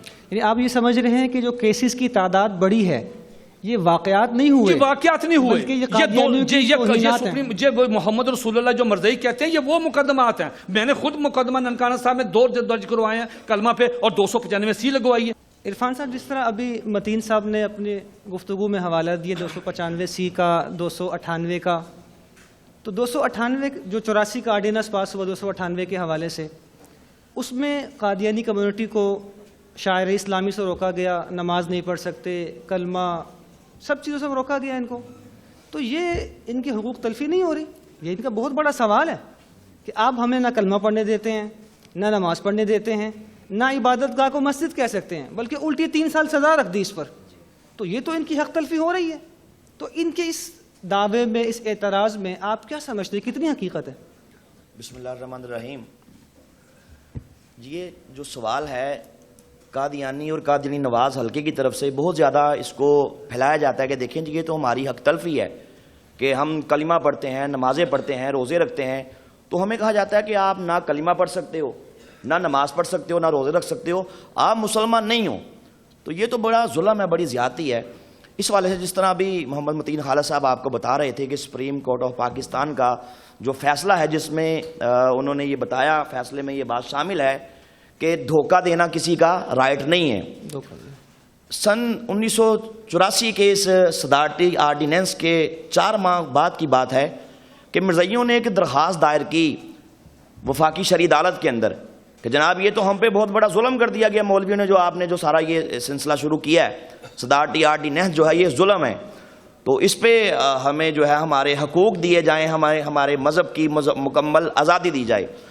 تو اس کے اندر فل بینچ ججز نے، جس کے سربراہ تھے اس وقت چیف جسٹس چودھری محمد صدیق صاحب، تو انہوں نے یہ بات فیصلے کے اندر یہ بات کہی کہ ٹھیک ہے ہر کسی کا مذہب اس کا فنڈامنٹل رائٹ ہے، لیکن دھوکہ دینا کسی کا فنڈامنٹل رائٹ نہیں ہے، تم دھوکہ دیتے ہو.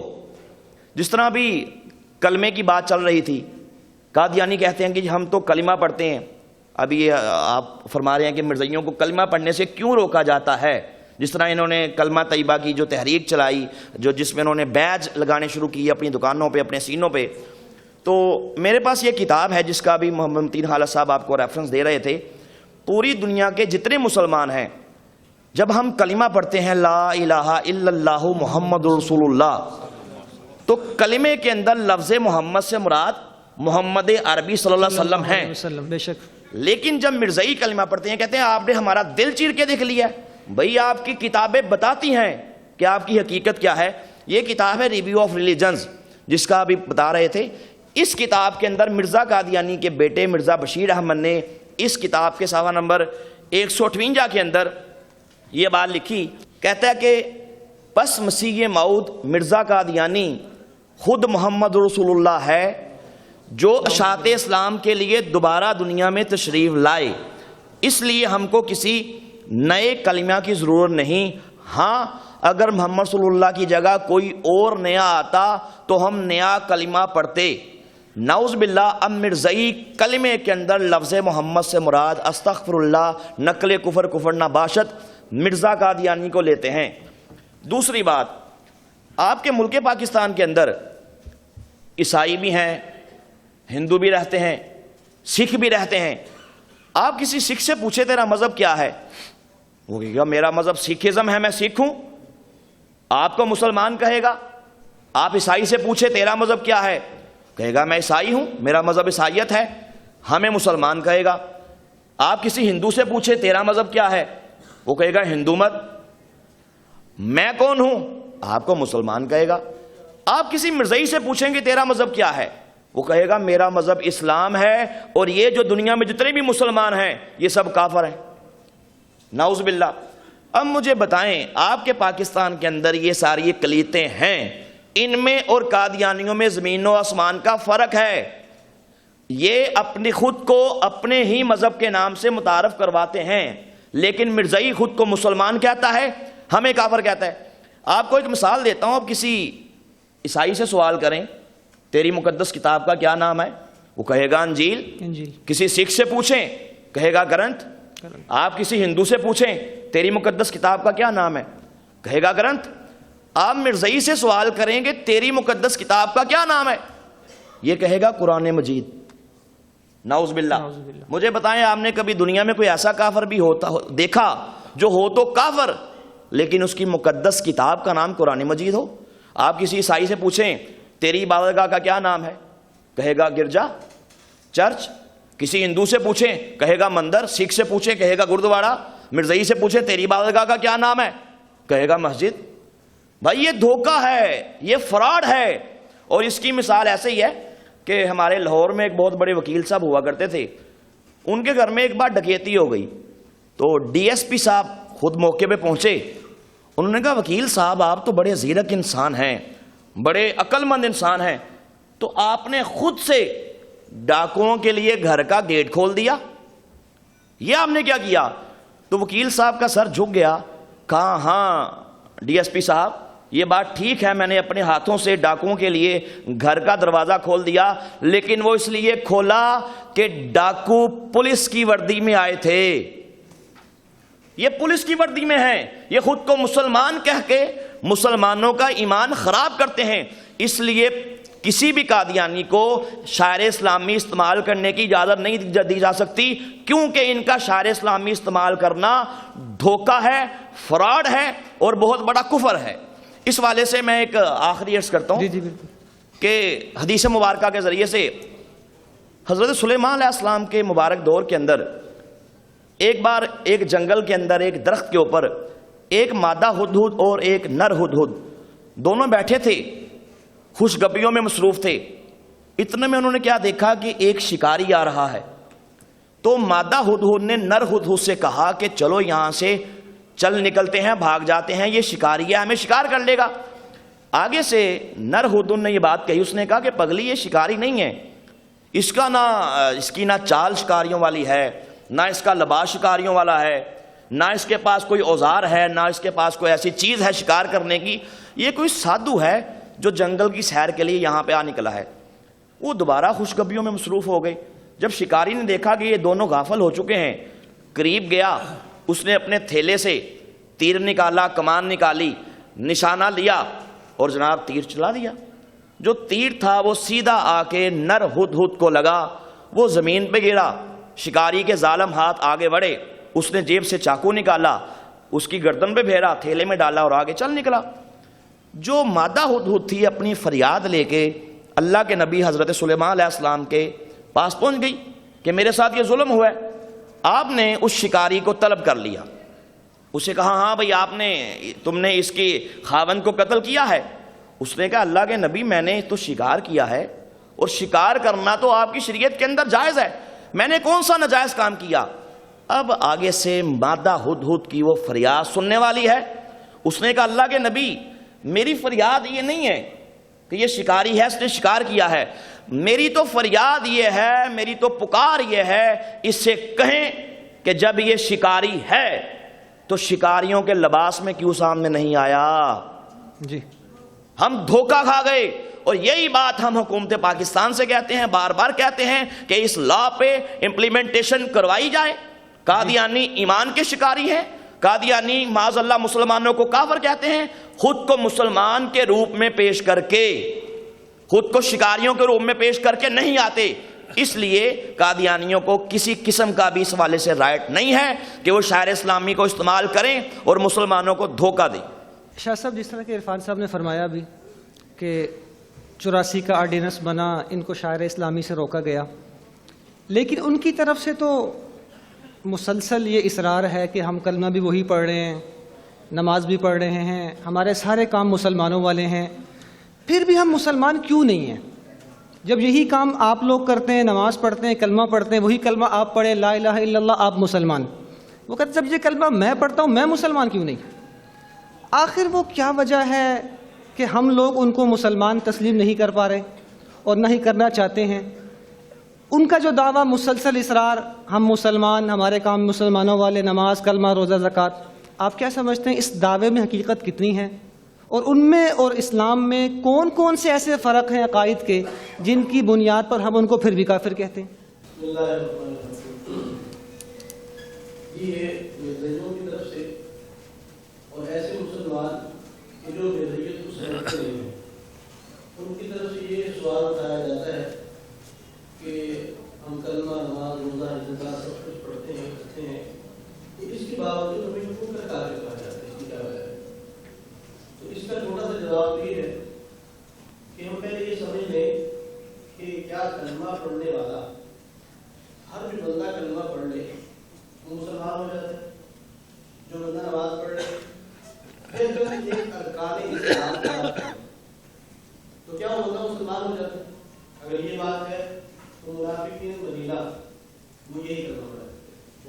نماز نہیں پڑھا کرتے تھے. اور نماز جو ہے وہ عام کسی امام کے پیچھے نہیں پڑھا کرتے تھے, وہ امام الانبیاء کے پیچھے پڑھا کرتے تھے نماز. وہ بھی یہی والے اعمال کیا کرتے تھے. لیکن اللہ تعالیٰ قرآن میں کیا فرما رہے ہیں ان کے متعلق؟ اللہ فرماتا ہے ان المنافقین فی الدرک الاسفل من النار ولن تجد لهم نصیرا, کہ منافقین یہ جہنم کے سب سے نچلے طبقے میں ہوں گے. یعنی منافقین کی اتنی سختی کیوں؟ حالانکہ وہ تو کلمہ پڑھ رہے. جی مسئلہ یہ ہے کہ یہ لوگوں کو سارا کے مسلمان جو ہے ان کو دھوکہ دیتے ہیں. جو ابھی بات چل رہی ہے کہ یعنی یہ سمجھ لیا جائے کہ دھوکہ دینا یہ مرزائیت کا ٹریڈ مارک ہے, یہ ان کا لوگو ہے, کہ یہی ان کا مذہب ہے مرزائیوں کا, کہ کہیں پر کیسے دھوکہ دے رہے ہیں, کہیں پر کسی طریقے سے دھوکہ دے رہے ہیں. یہاں پر بھی یہ ایک لیبل لگا کر کے کلمہ نماز روزہ زکات کا کہ ہم مسلمان ہیں, حالانکہ بات یہ نہیں ہے. سب سے پہلے یہ دیکھا جائے کہ اسلام کی تاریخ کیا ہے, ایمان کی تاریخ کیا ہے, ایمان کہاں کس کو جاتا ہے. اللہ قرآن میں بیان فرما رہے فلا ربک لا یؤمنون حتی یحکموک فیما شجر بینہم ثم لا یجدوا فی انفسہم حرجا مما قضیت ویسلموا تسلیما. کہ یعنی مومن وہ آدمی ہے جو رسول اللہ صلی اللہ علیہ وسلم کو آگے بڑھ کے تسلیم کرتا ہے, جس کی تاریخ وہ کہاں کتاب میں لکھی الایمان فی الشرع والتصدیق بما جاء به النبی صلی اللہ علیہ وسلم من عند اللہ والاقرار به. کہ ایمان کا کس چیز کا نام ہے کہ ان تمام احکامات کو ماننا جو رسول اللہ صلی اللہ علیہ وسلم بیان کرتا ہے, اور ان میں سے کسی ایک حکم کا بھی انکار کر دے گا تو مسلمان دے دے گا وہ کافر ہے. مثال کے ساتھ آپ کو سمجھاتا ہوں. مثال کے طور پہ ایک آدمی پورے قرآن کا منکر ہے تو اس کو کہا جاتا ہے یہ کافر ہے, یہ منکر قرآن ہے. اور اگر کیا سمجھتے ہیں ایک بندہ آدھا قرآن مانے اور آدھا نہ مانے تو اس کو مسلمان کہا جائے گا, یہ آدھا مسلمان اور آدھا ہاف مسلمان اور ہاف کافر ایسے کہا جائے گا, یا کہا جائے گا یہ پورا ہی کافر ہے, جس نے آدھے کا انکار کیا وہ پورا کافر ہے. اسی طریقے سے کوئی آدمی کہے کہ میں سارا قرآن مانتا ہوں لیکن ایک سورت نہیں مانتا یا ایک آیت نہیں مانتا یا اس کی میں ایک زیر زبر پیش شد مت کو نہیں مانتا, تو کیا یہ بندہ مسلمان ہے؟ نہیں, یہ مسلمان نہیں ہے, قطعاً مسلمان ہے, یہ بندہ کافر ہے جس نے ایک نقطے کا بھی انکار کر دیا. اسی طریقے سے جس آدمی نے اسلام کے احکامات میں سے اور ضروریات دینیہ میں سے کسی ایک بھی چیز کا انکار کر دیا وہ بندہ مسلمان نہیں ہے. ایک تو بات یہ سمجھیے ایمان رسول کی تعلیم. دوسرے نمبر پر یہ بات سمجھ لیجیے کہ کسی بھی مذہب کی بنیاد جو ہوتی ہے وہ اس کے افراد پر نہیں ہوتی, اس کے عوام پر نہیں ہوتی, بلکہ بانی مذہب پر ہوتی. کہ جو بانی مذہب جو خطوط طے کر کے چلا جاتا ہے اسی کو اس کا مذہب کہا جاتا ہے. جیسے اسلام کس چیز کا نام ہے؟ ان احکامات کا جو رسول اللہ صلی اللہ علیہ وسلم, نہ کہ ماں اور شما, کہ آج کل کو کوئی آدمی کھڑا کر کے اسلام کی یہ احکامات ہیں جو اس کے رسول اللہ صلی اللہ علیہ وسلم کے احکامات سے ٹکراتے ہیں تو کہا جائے گا نہیں بھائی یہ تمہارے, اس کو اسلام نہیں کہا جائے گا, یہ تمہارے اپنے ذہن کی اختراع ہے. اسلام وہ ہے رسول اللہ صلی اللہ علیہ وسلم. اسی طریقے سے مرزائیت اور مرزائیوں کے بقول احمدیت یہ نام ہے مرزا قادیانی کی ذہنی اختراع جو مرزا قادیانی بیان کرتی جاتی ہے. اب ہم دیکھتے ہیں کہ کیا مرزا قادیانی اسلام کے وہی احکامات بیان کرتی ہے جو اسلام کے باقی احکامات ہیں, جس کے اندر بنیادی احکامات توحید ہے, بنیادی عقیدہ توحید کا ہے, رسالت کا ہے, آخرت کا ہے اور بہت سارے احکامات ہیں. تو مرزائیوں کی کتاب جس کو مرزا قادیانی کی بیٹے بشیر احمد احمد نے مرتب کیا جس کا نام ہے تذکرہ, جو ان کے یہاں وہی کی حیثیت رکھتی ہے کتاب, اس کے صفحہ نمبر 152-54 پر مرزا قادیانی ایک وہی مرزا قادیانی نے اپنی وہی اس کو نقل کیا بشیر احمد احمد نے. وہ کیا کہتا ہے رأیتنی فی المنام عین اللہ وتیقنت اننی ہوا. کیا کہتا ہے میں نے اپنے خواب میں دیکھا کہ میں خدا ہوں, میں خود خدا ہوں, اور میں نے یقین کیا کہ میں واقعتاً خدا ہی ہوں, میں نے اس پر یقین بھی کر لیا. اب سوال یہ ہوتا ہے کہ جس کو مرزائی مسیح, جس کو مہدی, جس کو نبی کہتے ہیں, وہ ایک طرف مہدی ہونے کا دعویٰ کرتا ہے اور دوسرے تو خدائی کا بھی دعویٰ کرتا ہے. کیا یہ اسلام کا عقیدہ ہے؟ پھر اسی کتاب کے صفحہ نمبر 144 پر وہ اپنے آپ کو نعوذ باللہ یہ لکھتا ہے کہ میں خدا کا باپ ہوں, نعوذ باللہ, کہ میرا بیٹا ایسا ہے. کیا کہتے ہیں کہ فرزند دلبند گرامی ارجمن مظہر الحق والعلا کان اللہ نزل من السما, کہ میرا بیٹا یہ ایسا ہے گویا کہ آسمان سے خدا اتر آیا ہے, علیہ باللہ. پھر اسی کتاب کے صفحہ نمبر 442 پر اس نے لکھا ہے کہ مرزا نے ایک الہام لکھا کہ انت منی بھی منزلت ولدی، کہ اللہ نے مجھے یہ کہا کہ مرزا تو ایسا ہے جیسا کہ میرا بیٹا ہوتا ہے، الیاذ باللہ۔ ہم سوال یہ کرتے ہیں کہ اگر عیسائی حضرت عیسیٰ علیہ السلام کو خدا کا بیٹا کہیں تو اللہ تعالیٰ فرماتے ہیں کہ لقد کفر الذین قالوا ان اللہ المسیح ابن مریم وقالت الیہود عزیر ابن اللہ وقالت النصارى المسیح ابن اللہ، کہ یہود عزیر علیہ السلام کو خدا کا بیٹا کہیں تو وہ کافر، عیسائی عیسیٰ علیہ السلام کو خدا کا بیٹا کہیں تو وہ کافر، ٹھیک، وہ تین خدا مانے تو وہ کافر، اور مرزا قادری خود کو خدا کا بیٹا کہے تو مرزائی یہ نعرہ لگاتے ہیں کہ یہ مسیح موعود ہے۔ ہمیں اس اچنبے کی سمجھ نہیں آتی، ٹھیک۔ پھر دوسرا مسئلہ یہ ہے کہ دوسرا عقیدہ رسالت کا، جیسے بار بار یہاں پر اس کا تکرار کیا گیا کہ مرزا قادری نبوت کا دعویٰ کیا، اور دعویٰ کیا اس نے، اس کی کتاب غلطی کا ازالہ، روحانی خزانے کی جلد نمبر 18 اور صفحہ نمبر اس کا 207، اس پر مرزا قادری نے قرآن پاک کی ایک آیت کو لکھا ہے جو رسول اللہ صلی اللہ علیہ وسلم پر نازل ہوئی، اس میں رسول اللہ کا تعارف ہے، سارا قرآن رسول اللہ پر نازل کیا گیا، تو وہ لکھتا ہے محمد رسول اللہ والذین معہ اشداء علی الکفار رحماء بینہم۔ اس آیت کے اندر ساری امت مسلمہ جانتی ہے کہ رسول اللہ صلی اللہ علیہ وسلم کی نبوت کے بارے میں بتایا گیا کہ حضور صلی اللہ علیہ وسلم اللہ کے رسول ہیں، لیکن مرزا قادیانی یہ لکھنے کے بعد کہتا ہے جی یہ وحی الہی ہے جو میرے اوپر اللہ نے نازل کی ہے، اور کیا کہتا ہے، اس وحی کے اندر اللہ نے مجھے محمد اور مجھے رسول اللہ کا الیاذ باللہ۔ اور پھر اس کے چند صفحات کے بعد اس کی تشریح بھی کرتا ہے، 5 صفحات کے بعد، کیا مطلب، کہتے ہیں جی کہ جتنے حضور کو کمالات عطا کیے گئے تھے وہ سارے کے سارے کمالات اور وہ نبوت مجھے ذلی طور پر عطا کر دی گئی، کہتے سارے کمالات بھی وہی، نبوت بھی وہی، اور پھر خطبہ الہامیہ میں لکھ دیا 16ویں جلد کے صفحہ نمبر 258 اور 59 پر، کہتا ہے سارا وجود ہی وجودہ ہوں، کہتا ہے کہ جب سارے کمالات میرے وہی ہیں تو میرا وجود وہ میرا نہیں ہے بلکہ وہ حضور نبی کریم صلی اللہ علیہ وسلم کا وجود ہے۔ اور آگے لکھا کہ من فرق بینی و بین المصطفیٰ فما عرفنی وما رأى، کہ جو مجھ میں اور حضور میں تفریق کرتا ہے اس نے مجھے نہیں پہچانا اور اس نے مجھے نہیں دیکھا۔ ہم مرزائیوں سے یہ سوال کرتے ہیں کہ بس تم اپنے دل پر ہاتھ رکھ کے خود بتا دو، اگر اللہ تعالیٰ نے تمہیں انصاف کی صفت عطا کی ہے تو بتا دو کہ کیا یہ عقائد اسلامیہ ہیں یا کفریہ ہیں۔ اگر مرزا قادیانی سے ہٹ کر کے کوئی اور بندہ یہی بات لکھ دے، کہہ دے، تو کیا اس کو کوئی سلیم الفطرت انسان کہے گا کہ یار یہ مسلمان ہے؟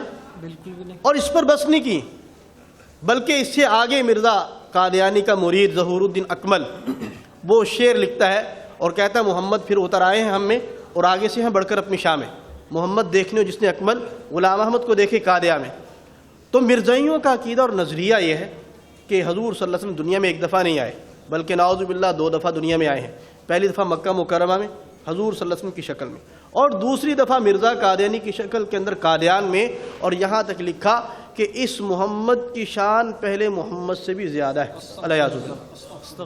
تو ہم پوچھتے ہیں کیا اس کو اسلام کہا جاتا ہے؟ یہ کیسا اسلام ہے جو نکلتا ہی نہیں ہے؟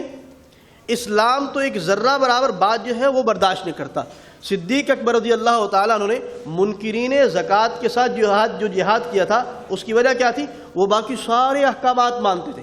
جہاد کافروں کے ساتھ ہوتا ہے، مسلمانوں کے ساتھ نہیں ہوتا بھائی جی، وہ سارے احکامات مانتے تھے، اور زکوٰۃ کے اندر زکوٰۃ کا صراحتاً انکار نہیں کرتے تھے بلکہ اس میں ایک تعویل باطل کرتے تھے۔ کیا وہ کہتے جی خذ من اموالہم صدقۃ، کہ حضور کو حکم دیا گیا ہے کہ آپ ان سے زکوٰۃ لیجئے، ان کے مالوں سے زکوٰۃ لیجئے، حضور رہے نہیں لہذا زکوٰۃ رہی نہیں، اس لیے ہمیں زکوٰۃ دینے کی ضرورت نہیں۔ تو صدیق اکبر نے فرمایا کہ جو آدمی حضور صلی اللہ علیہ وسلم کے دور کے اندر اونٹ دیا کرتا تھا اس کے ساتھ ایک رسی بھی دیا کرتا تھا، اگر اونٹ دے زکوٰۃ میں رسی نہ دے میں اس کو لینے کے لیے ان سے جہاد کروں۔ یعنی وہ کیا بتایا کہ یہ لوگ زکوٰۃ کا انکار کرنے کی وجہ سے یہ مسلمان نہیں رہے بلکہ یہ کافر ہو چکے ہیں، اور مرزا سب کا انکار کر دیں، ان سب کا انکار کر دیں، اور اس کے بعد وہ مسلمان کے مسلمان۔ تو میں تو کہتا ہوں کہ ان کے جھوٹ کے اوپر استقامت پر ان کو داد دینی چاہیے۔ اگر پورے عالم کے اندر جھوٹ کا مقابلہ کیا جاتا تو میں قسمیہ کہہ سکتا ہوں کہ مرزائیوں سے بڑا شاید جھوٹا کوئی نہیں ہوگا۔ وہ ہٹلر کا جو مشیر تھا وہ اس کے جو بھی تھے وہ سارے کے سارے پیچھے رہ جائیں گے، کہ جس ڈٹائی کے ساتھ اور جس کانفیڈنس کے ساتھ مرزائی جھوٹ بولتے ہیں نا تو ان کو واقعی اس چیز کی ضرور داد دینی چاہیے۔ اور رہی بات کلمے کی کہ مرزائی کلمہ وہی پڑھتے ہیں، وہ اس کو بیان کر دیا۔ یہ عرفان صاحب نے کہ وہ اس سے مراد کیا لیتے ہیں. جب وہ محمد رسول اللہ نعوذ باللہ پڑھتے ہیں تو وہ کہتے ہیں کہ اس محمد رسول اللہ سے مراد ہم حضور کو بھی لیتے ہیں اور مرزا قادیانی کو بھی لیتے ہیں. تو اس کے بعد ہم آپ پر چھوڑ دیتے ہیں بات. وہ لوگ جو مرزائی کو شاید نہیں جانتے ہوں, ہم ان سے فیصلہ لے لیتے ہیں کہ بتائیے ان تمام عقائد کے بعد کیا مرزائی مسلمان ہے یا کافر ہے. ٹھیک. اور ایک سوال پھر ہم مرزائیوں سے بھی کرتے ہیں کہ تم یہ جو سوال ہم سے کرتے ہو نا کہ کلمہ نماز روزہ زکوٰۃ سب کچھ ادا کرتے ہیں تو کافر کیوں کہا جاتا ہے. تو یار ہم نے تمہارا کیا قصور کیا؟ یہ کلمہ نماز روزہ زکوٰۃ تو ہم بھی سارے ادا کرتے ہیں, تم لوگ ہمیں کیوں کافر کہتے ہو؟ تم لوگ ہمیں کیوں کافر کہتے ہو؟ ہم نے تو تمہاری وجوہات کو بیان کر دیا کہ اس وجہ سے تم کافر ہو, تو تم لوگ ہمیں کیوں کافر کہتے ہو؟ اس کا جواب ہمیں بھی چاہیے.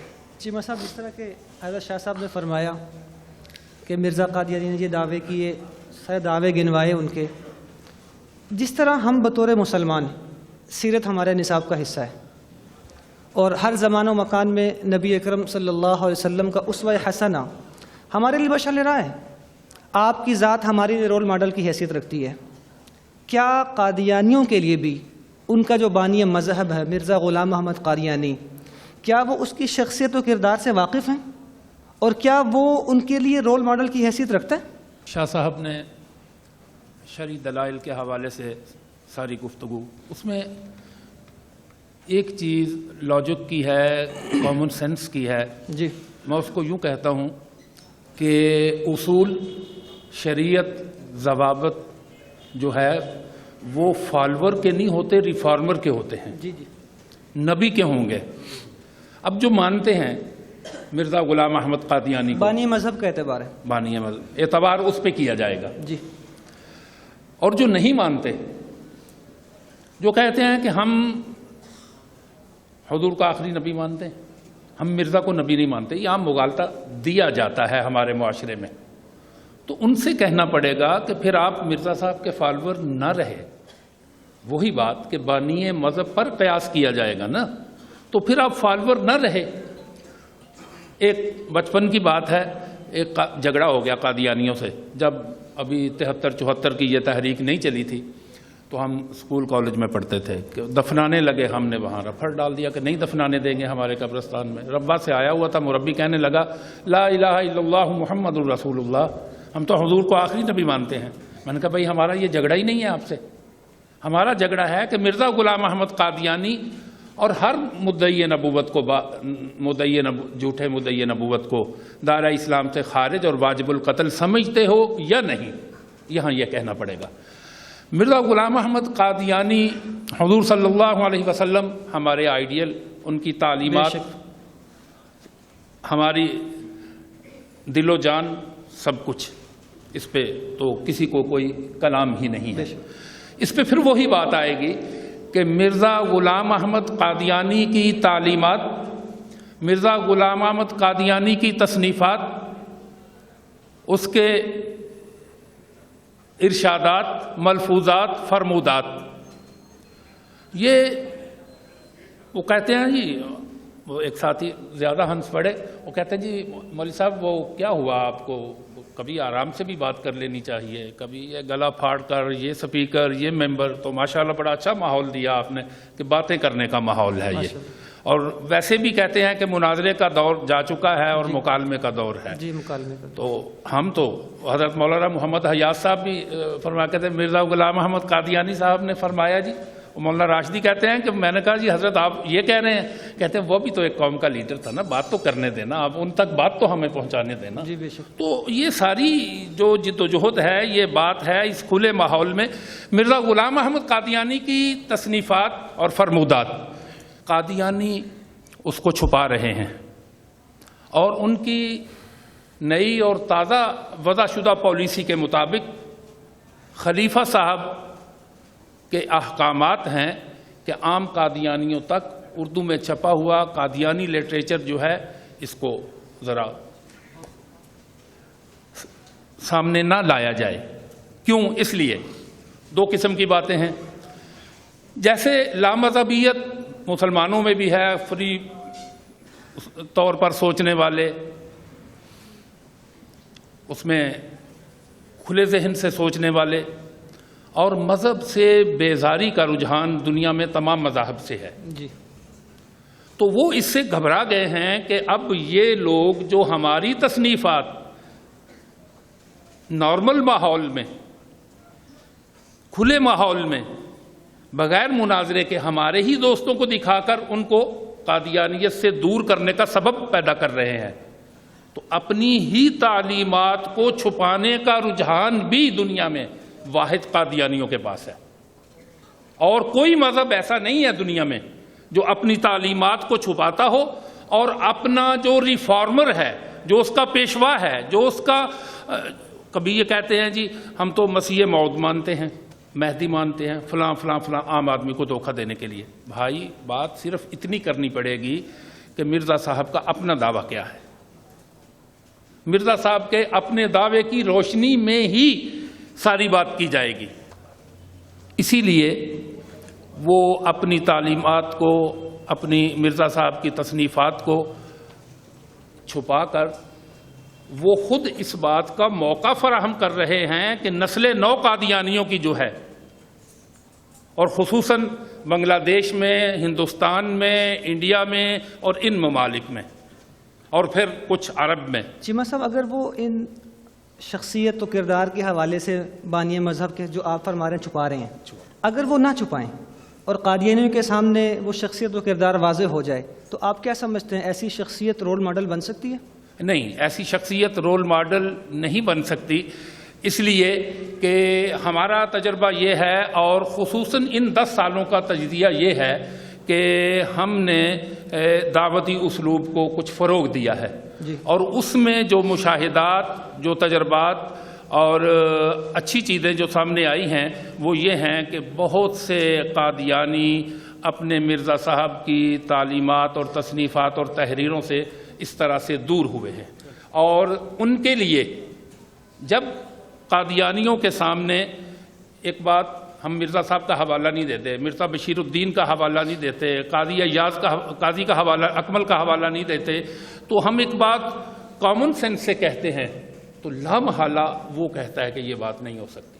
اس میں ایک پہلو ہے جو ان کے مبلغین ہیں اور جو ان کے پیڈ لوگ ہیں، ان کو جواب دینے کے لیے وہ سمجھاتے ہیں، بجھاتے ہیں کہ یہ ان کے جوابات ہیں.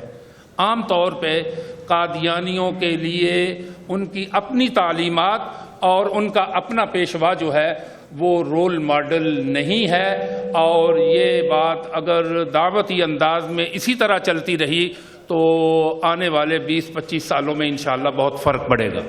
عرفان صاحب، جس طرح چیمہ صاحب نے فرمایا کہ بہت سے لوگوں پر حقیقت کھل رہی ہے، اسلام کی طرف آ رہے ہیں، آپ بھی ان خوش نصیب میں شامل ہیں ماشاءاللہ کہ اللہ نے آپ کو اسلام کی دولت عطا فرمائی. ہم چاہیں گے آپ مختصراً اگر بیان فرما دیں کہ آپ جو اسلام کی طرف آئے، آپ پر حقیقت کھلی، وہ کیا کیا اسباب تھے، وہ کیا وجوہات تھیں جن کی وجہ سے آپ قادیانیت کو چھوڑ کر اسلام کی طرف آئے؟ جی، پہلی بات تو یہ کہ اللہ رب العزت کا یہ بہت بڑا فضل و کرم ہے کہ اس نے الحمدللہ مجھے قادیانیت کے اندھیروں سے نکال کر اسلام کے چمنستان میں داخل کیا. الحمدللہ اس کا فضل ہے، کرم ہے. اس والے سے چند ایک چیزیں تھیں کہ جو میرے قبول اسلام کے لیے کارگر ثابت ہوئیں، مجھے ایک سوچ پہ لے آئیں، ایک فکر فراہم کی. وہ یہ تھا کہ اللہ نے میرے دل کے اندر یہ بات ڈالی کہ مجھے پڑھنا چاہیے، تحقیقات کرنی چاہیے. جی، میں خود کو اس لیے قادیانی کہتا ہوں کہ میرا باپ قادیانی ہے، میری والدہ قادیانی ہے، میرے گھر والے ہیں. آپ پیدائشی قادیانی تھے؟ جی، میں پیدائشی قادیانی. میرے دادا نے قادیان کے اندر بچپن کے زمانے میں مرزائیت کو قبول کیا تھا. جی. اور ہم بیسیکلی قادیانی ہیں، یعنی کہ میرے دادے کا گاؤں بھی قادیان ہی تھا. تو وہاں سے یہ سلسلہ چلا، ایک بھیڑ چال چلتے ہوئے ساری برادری بلا سوچے سمجھے اس مرزائیت کے کنویں میں گرتے چلے گئے.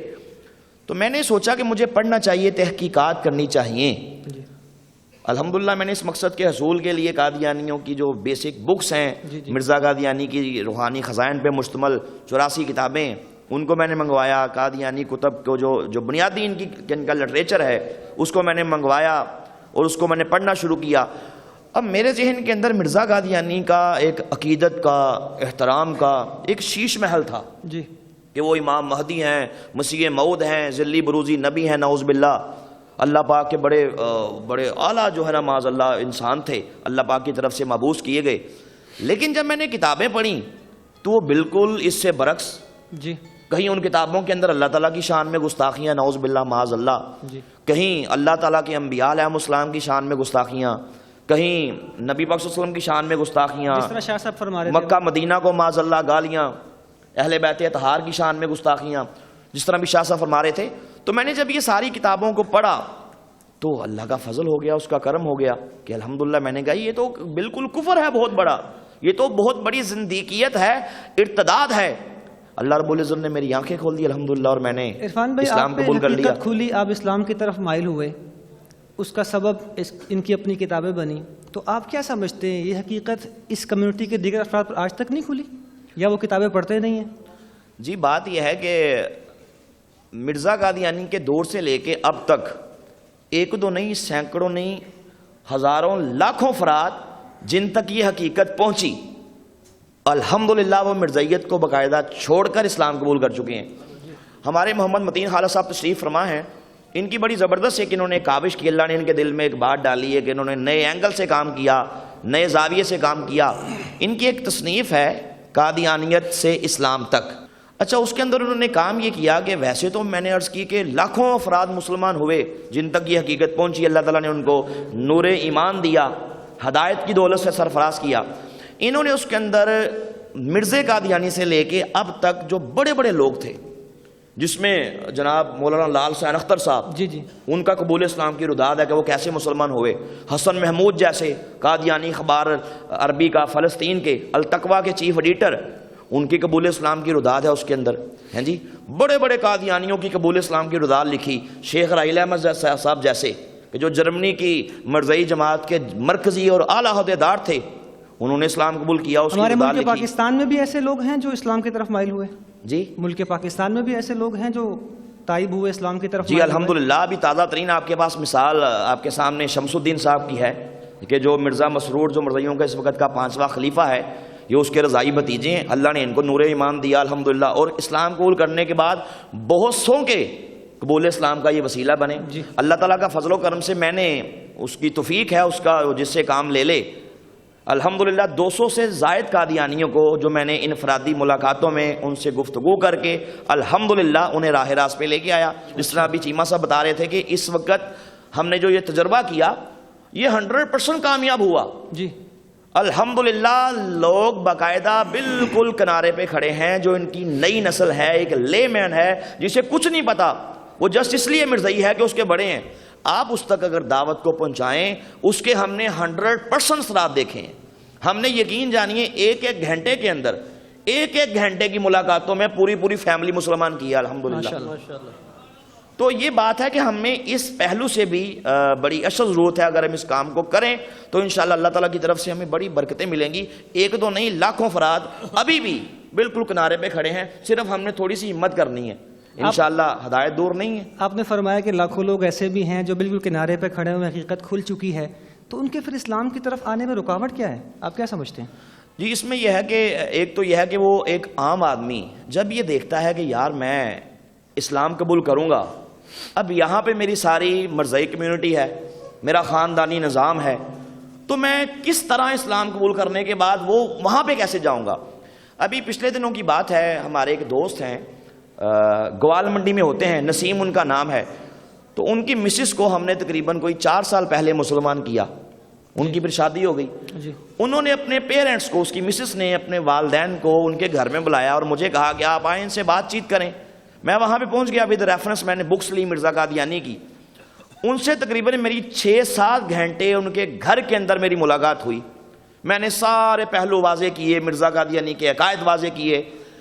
اب اس نے کہا، میں نے کہا جی مجھے بتائیں آپ نے جو ساری بات سنی ہے، اب آپ اس کے بارے میں کیا کمنٹس دیتے ہیں؟ جی اب آپ اسلام قبول کر لیں. تو اس نے کہا بھائی میں ساری بات سمجھ چکا ہوں. مرزا قادیانی دھوکے باز تھا، فراڈیا تھا، گستاخ رسول تھا، زندیق تھا، مرتد تھا، سب کچھ ہے، لیکن میں ربوہ رہتا ہوں، میرا وہاں پہ اپنا مکان ہے. جی اور وہ مکان جو ہے یہ بھی ایک بہت بڑا سانیہ ہے. ہم یہ بھی حکومت پاکستان سے یہ بھی ایک درخواست کرتے ہیں، اس پہ انشاءاللہ ہم کوششیں بھی کر رہے ہیں، چیمہ صاحب بھی ماشاءاللہ کر رہے ہیں، متین حالت صاحب، کہ یہ جو قادیانیوں کو ربوہ کے اندر جو زمین الاٹ ہوئی یہ لیز پہ ہے. جی عام قادیانیوں کو کے پاس اس کے مالکانہ حقوق نہیں ہے. جی اب چونکہ یہ مرزئی جماعت کے نام ہے، اب اس نے بھی یہی بات کی جو پہلے سے ہمارے ذہن میں تھی. اس نے کہا بھی اگر میں اسلام قبول کرتا ہوں، علانیہ میں کہتا ہوں جی میں مسلمان ہوں، میرا مجھ سے مکان گیا، میرا سب کچھ گیا، میرا سارا خاندانی نظام ہے، میں کدھر جاؤں گا، میں کیا کروں گا؟ تو اگر یہ کام آج بھی ہو جائے کہ قادیانیوں کو وہ مالکانہ حقوق دے دیے جائیں تو یقین جانیں 1 2 نہیں سینکڑوں لاکھوں قادیانی جو ہیں وہ اسلام قبول کرنے کے لیے تیار ہیں. آپ کیا سمجھتے ہیں اس رکاوٹ کا حل کیا ہے؟ اس رکاوٹ کا حل یہ ہے کہ ایک تو ان پہ محنت کی جائے، انہیں بتایا جائے کہ یہ دنیاوی معاملات ہیں، اس کی کیا حیثیت ہے. اللہ رب العزت نے جب سے دنیا کو پیدا کیا ایک بار بھی محبت کی نگاہ سے دنیا کو نہیں دیکھا. جی تو بھئی ایمان سے بڑھ کر اور کوئی دولت نہیں ہو سکتی. اگر یہ ساری کائنات تکڑی کے ایک پلڑے میں رکھ دی جائے، ساری کائنات کی نعمتیں، دولتیں، خزانے، اور دوسرے پلڑے پہ ایمان کی دولت کو رکھ دیا جائے تو بلا شبہ ایمان کی دولت والا پلڑا بھاری رہے گا. اس لیے انہیں خوف آخرت دلایا جائے، بتایا جائے کہ اگر تم اس حالت میں مر گئے تو تمہارے ساتھ سلوک کیا کیا جائے گا، تم دائمی طور پہ جہنم کے مقیم بن جاؤ گے. ان کو جہنم کے حالات بتائے جائیں. بس دعوت ہے کہ آپ ان کو احسن طریقے سے پیار محبت سے ان تک یہ دعوت کا جو ہے یہ میسج جو کنوے کریں، انشاءاللہ وہ سمجھ ہو جائیں گے. جی بے شک. محترم سامعین و ناظرین، آپ ہمارے میزبانوں گفتگو سماعت فرما رہے ہیں. جیسا کہ ہم نے پروگرام کے شروع میں بھی اعلان کیا تھا کہ ہم اپنے آنے والے مہمانوں کو موقع دیں گے کہ وہ سوالات کر سکیں. پروگرام چونکہ اختتام کی طرف جا رہا ہے تو ہم کوشش کریں گے مجمع سے کچھ سوالات لے لیں. میں گزارش کروں گا دائیں طرف تشریف فرما اپنے حضرات سے کہ کوئی صاحب اگر سوال کرنا چاہتے ہوں تو اپنا ہاتھ کھڑا کر لیں. السلام علیکم، میرا نام حافظ نثار احمد ہے اور میرا سوال یہ ہے، ابھی پچھلے دنوں ایک ایکٹر کاشف عباسی غالباً اس نے ایک کوئی حمزہ عباسی سوری اس نے کوئی بات کی تھی قادیانی انہی جو باتیں یہاں ہوئی ہیں اس حوالے سے کہ ان کو پتہ نہیں ان کی عبادت کے کرنے کے، ان کو مثلا مسجد بنانے کی عبادت کرنے کی، چلو ٹھیک ہے کافر صحیح، لیکن ان کو اجازت دی جائے. اور یہ کس طرح کا، یعنی وہ کافہ میری سمجھ سے کم از کم وہ باہر تھا کہ اس نے کیا بات کی اور اس کا کیا یعنی اس کا ریئیکشن ہوا ہے. تو یہ کوئی ایکسپلین کر دیں. متین صاحب اگر آپ اس کا جواب اشارت فرمائیں.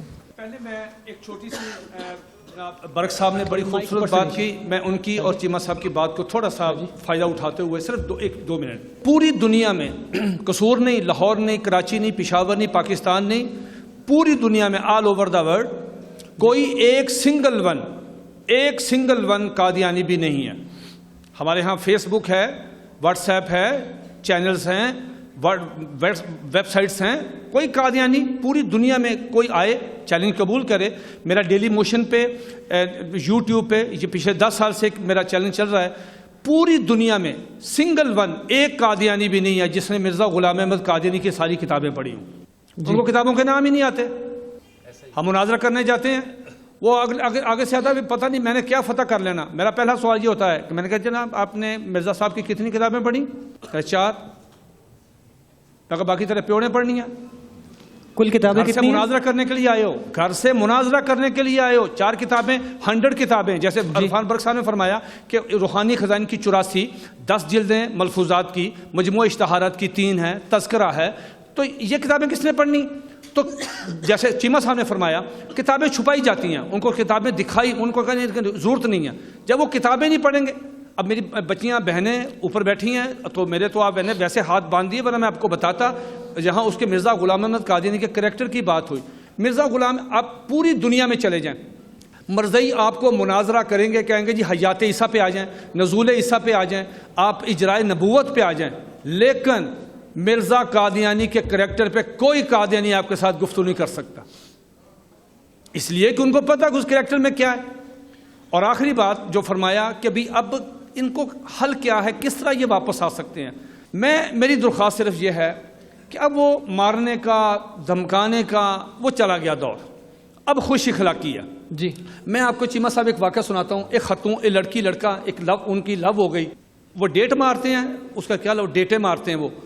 تو وہ آگے انہوں نے کہا جی شادی کرنی ہے، لیکن ہم نے شادی کرنی ہے. لڑکے نے کہا جی کہ لڑکی خاتون جو تھی وہ قادیانی تھی. اس نے کہا جی شادی میں نے پھر کرنی ہے تو لیکن جب آپ مسلمان ہو جاؤ گی، لیکن اگر تم مسلمانی ہوتی میں نے ساری زندگی شادی نہیں کرنی. اگر تمہاری شادی کہیں اور جگہ ہو گئی میں خودکشی کر لوں گا. یہاں تک ان کی لو جو تھی وہ چلے گئی. وہ چلتے چلتے مختلف لوگوں کے پاس گئے، پھر وہ میرے پاس آ گئے. میں نے گھر بلایا ان کو، چائے شائے پلائی. اس کے بعد میں نے وہ گھر بریانی بنی تھی، بریانی کھلائی، حوالے دکھائے مرزا قادیانی کی کتابوں کے. پہلے تو خاتون حیران کہ بھئی یہ کون سا مولوی ہے جس نے چائے پلائی. پھر وہ حیران پریشان بھی اس نے بریانی کیوں کھلا دی. اس کے بعد میں نے اس خاتون جب جانے لگی تمام حوالے دکھائے، بڑی خوش. اس نے کہا جی انکل میں نا اس کو ٹیلی کروں گی، اپنی یہ دارالخلافہ جو ان کی خلافت کی لائبریری وہاں سے ٹیلی کروں گی، تو اگر یہ حوالے یہی ایسے ہوئے تو میں آپ سے وعدہ کرتی ہوں کہ میں اسلام قبول کر لوں گی. اب ذرا بات سنیے. وہ خاتون جانے لگی جی صاحب، تو میں نے اسے کہا کہ میں نے کہا میری مسز سے اندر اپنی آنٹی کو جا کے سلام کر لو. وہ اندر چلے گئی. میری مسز نے اس کو ایک کوئی معمولی صاحب 1000-2000 روپے کا سوٹ شاپر میں ڈال کے دیا کہ بیٹا یہ آپ کے لیے. اس نے کہا کہ باجی یہ کیوں دے رہے ہیں، آنٹی کیوں دے رہی ہیں؟ انہوں نے کہا بیٹا ہمارے گھر کی روایت ہے جب کوئی بچی آتی ہے تو یہ ایک سوٹ ہے، کوئی مسئلہ نہیں، یہ لے جائیں آپ، تو یہ سوٹ آپ کو لے لیں. وہ بچی پھر آ گئی ڈرائنگ روم میں میرے پاس.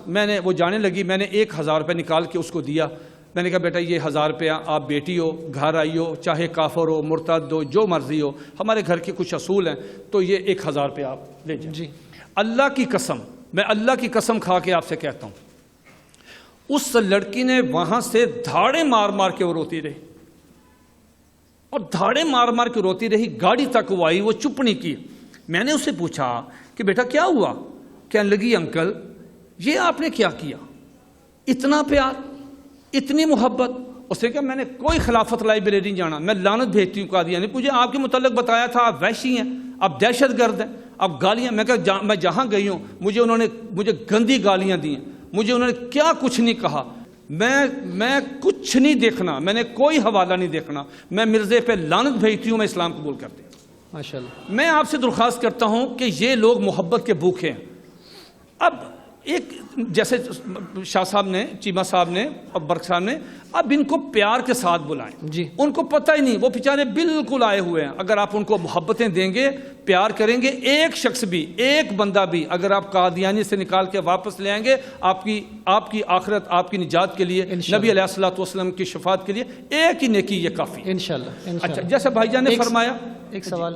میرا نام عامر یعقوب ہے، میں جاب کرتا ہوں اور میرے ساتھ ایک قادیانی کام کرتا ہے جو میرا کلیگ ہے. وہ حدیث پاک کی روح سے ثابت کرتا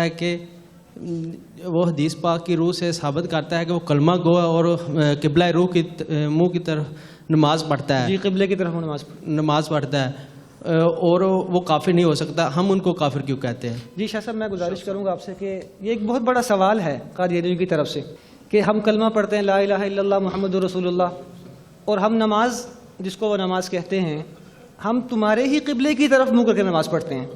اور ان کا یہ کہنا ہے کہ احادیث میں قبلہ گو اور قبلے کی طرف منہ کر کے نماز پڑھنے والا کلمہ گو اس کی تکفیر کرنے سے منع کیا گیا ہے، تو پھر ہمیں کیوں کافر کہا جاتا ہے؟ بسم اللہ الرحمن الرحیم.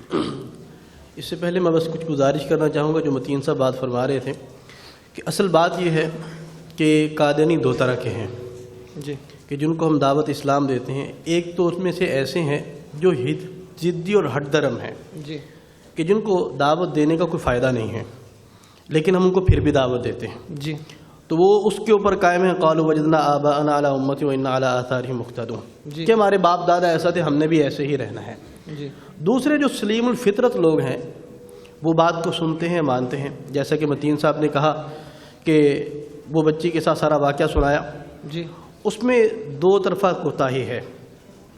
ایک تو یہ ہے کہ ہمارے بعض لوگوں کا رویہ سارے ایک جیسے نہیں ہوتے، بڑے اچھے انداز سے بات کرنے والے بھی ہیں اور اس کے بڑے اچھے نتائج آئے الحمدللہ. جی اور ایک جو بڑی وجہ ہے وہ یہ ہے کہ قادیانیوں کو ہمارا چہرہ جو ہے صحیح نہیں دکھایا گیا. ہمارے بارے میں یہ بتایا گیا کہ یہ وحشی لوگ ہیں، یہ دہشت گرد ہیں اور یہ تم سے اچھے طریقے سے بات نہیں کریں گے بالکل. جی تو جیسے متین صاحب نے کہا کہ ہمیں بتانا چاہیے ان کو، لیکن یہ گزارش کروں گا کہ سب کو نہیں بتانا چاہیے. کہ جتنے یہاں پر لوگ موجود ہیں کہیں یہ اس کا بیڑا اٹھا کر کے ان کو دعوت دینا شروع کر دے. دعوت صرف وہ دے کہ جو دعوت دینا جانتا ہے. جی جی جو اس فن کا جس کو دعوت نہیں دینی آتی, جو ڈاکٹر نہیں ہے نا, وہ کسی مریض کو آپریٹ نہ کرے. اگر وہ بغیر ڈاکٹری سیکھے آپریٹ کرنا شروع کر دے گا تو وہ کسائی بن جائے گا, وہ بندے مارنا شروع کر دے گا. اور ایسے واقعات ہمارے سامنے آئے بھی کہ جن لوگوں کو علم نہیں تھا ان لوگوں نے پہلوان بننے کی کوشش کی تو وہ بیچارے خود زیر ہو گئے. تو یہ میں گزارش کرنا چاہ رہا تھا. تو انہوں نے جو سوال کیا بھائی نے کہ مرزائیوں کی طرف سے یہ سوال کیا جاتا ہے کہ جو اہل قبلہ ہو اس کو کافر نہیں کہنا چاہیے. وہ اس حدیث پاک کی طرف اشارہ کرتے ہیں من صلی صلاتنا واستقبل قبلتنا وکل ذبیحتنا فذلک المسلم الذی لہ ذمۃ اللہ و ذمۃ رسولہ.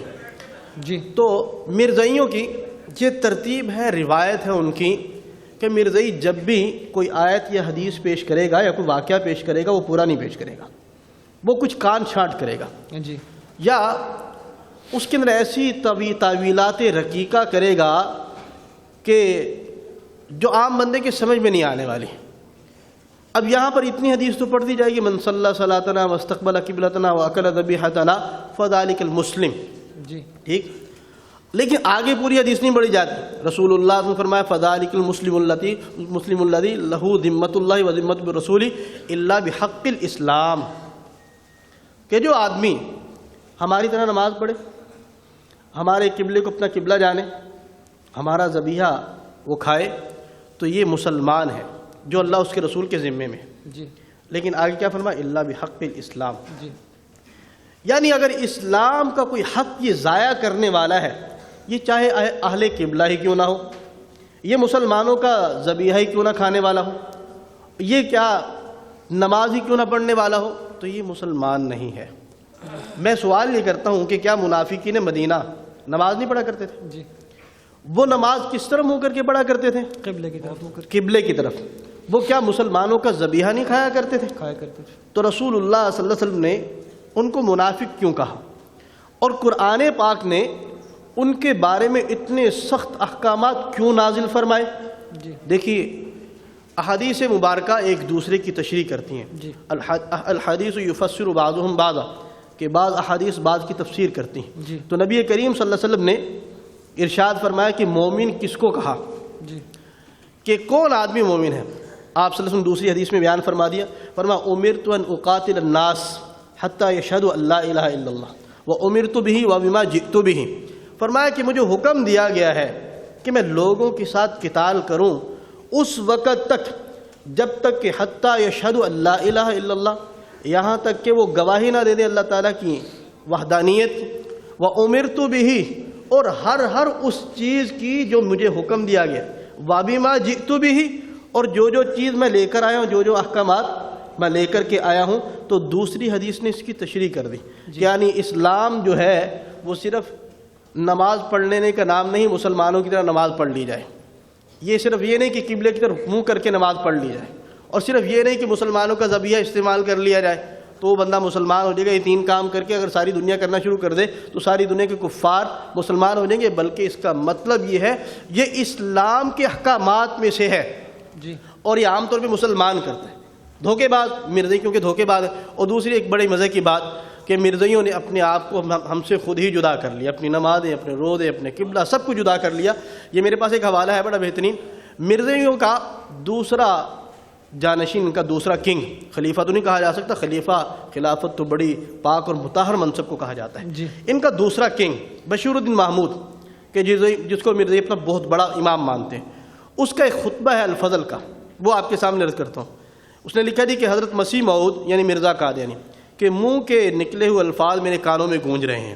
آپ نے فرمایا یہ غلط ہے کہ دوسرے لوگوں سے یعنی مسلمانوں سے, دوسرے لوگوں سے ہمارا اختلاف صرف وفات مسیح میں یا چند اور مسائل میں ہے. آپ نے فرمایا اللہ کی ذات, رسول کریم صلی اللہ علیہ وسلم, قرآن, نماز, روزہ, حج, زکوٰۃ, غرض کہ آپ نے تفصیل سے بتایا کہ ایک ایک چیز میں ہمیں ان سے اختلاف ہے.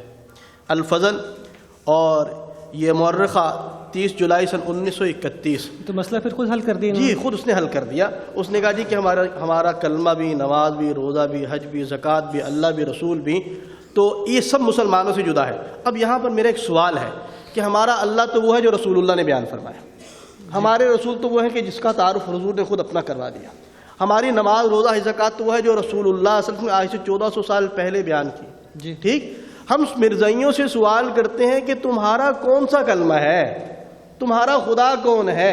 ہمارا خدا تو وہ جس کو رسول اللہ نے بیان کیا، تمہارا خدا وہ ہے جس کو مرزا قادیانی نے بیان کیا. تو یہ کیسا مذہب ہے؟ تو ہر چیز کے اندر تعویل، ہر چیز، یعنی مرزائیت کی کوئی چیز جو ہے تعویلات کی بساکیوں کے بغیر نہیں چل سکتی. تو انہوں نے ہر چیز کو خود جدا کر دی، ہم نے جدا نہیں کیا. ان کا کلمہ نماز روزہ حج زکوٰۃ کچھ اور ہوگا. یہ حدیث کی میں نے آپ کے سامنے تشریح کر دی. جناب میں سوشل میڈیا پہ یوز کرتا ہوں جی، وہاں کئی قادیانی بحث کرتے ہیں جی کہ ان کی تعداد بہت زیادہ تیزی سے بڑھ رہی ہے، وہ سچے ہونے کی دلیلیں پیش کرتے ہیں. تو اس کی کیا حقیقت ہے، کیا وجہ ہے؟ یعنی ان کا یہ کہنا ہے کہ روز بروز ہماری تعداد میں اضافہ ہو رہا ہے، تو یہ لہٰذا ہمارے سچے ہونے کی دلیل ہے. عرفان صاحب میں چاہوں گا اگر آپ گزارش کر دیں اس پر، چونکہ آپ کہ ان کا یہ کہنا ہے کہ ہماری تعداد بڑھتی جا رہی ہے روز بروز، لوگ قادیانیت اختیار کر رہے ہیں. تو ان لوگوں کا قادیانیت میں آنا یہ اس بات کی علامت ہے کہ ہم سچے ہیں، اس لیے لوگ سچے مذہب کو قبول کر رہے ہیں. دیکھیں یہ تو بہت بڑا جھوٹ ہے. جس طرح متین حالت صاحب نے ابھی بتایا تھا کہ دنیا کا وہ جو سب سے بڑا کہتا تھا جھوٹ بولو، اتنا جھوٹ بولو کہ وہ آپ کو سچ لگنے لگے.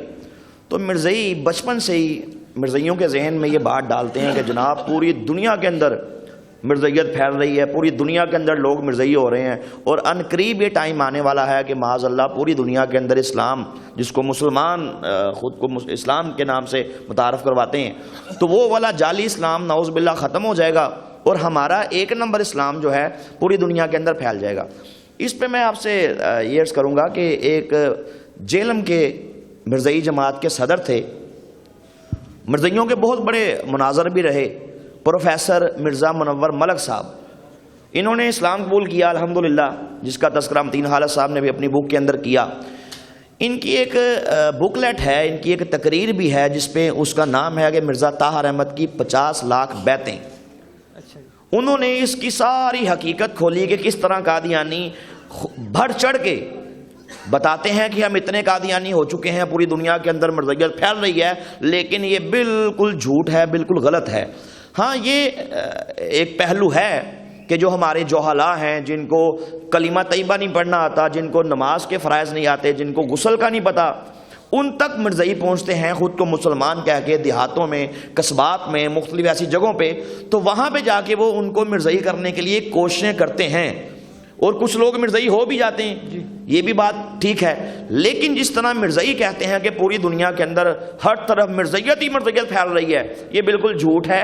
اس کے برعکس الحمدللہ اب بڑے بڑے مرزائی مرزائیت کو چھوڑ کر باقاعدہ اسلام قبول کر رہے ہیں. تو یہ الحمدللہ اس پہ صرف محنت کی ضرورت ہے. تو یہ کوئی ایسی بات نہیں ہے. دوسری یہ بات کہ دنیا کے اندر اگر کسی مذہب کا بڑھ جانا اس کے سچے ہونے کی دلیل ہے، تو میں پوچھنا چاہتا ہوں مرزائیوں سے کہ دنیا میں اس وقت سب سے بڑا مذہب کون سا ہے؟ سب سے بڑا مذہب تعداد کے حوالے سے، کوانٹیٹی کے حوالے سے سب سے بڑا مذہب کیا ہے؟ عیسائیت. دنیا میں اس وقت عیسائی سب سے زیادہ ہے.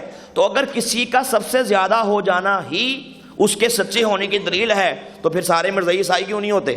جی تو یہ کوئی ایسی دلیل نہیں ہے، یہ بالکل جھوٹ بات ہے، یہ پروپیگنڈا ہے کہ جناب پوری دنیا کے اندر مرزائیت بڑی تیزی سے پھیل رہی ہے. ایک سوال اور لے لیتے ہیں ذرا. جی اگلا سوال. میں تھوڑا سا اضافہ کرنا. جی ضرور. دلچسپ ہے.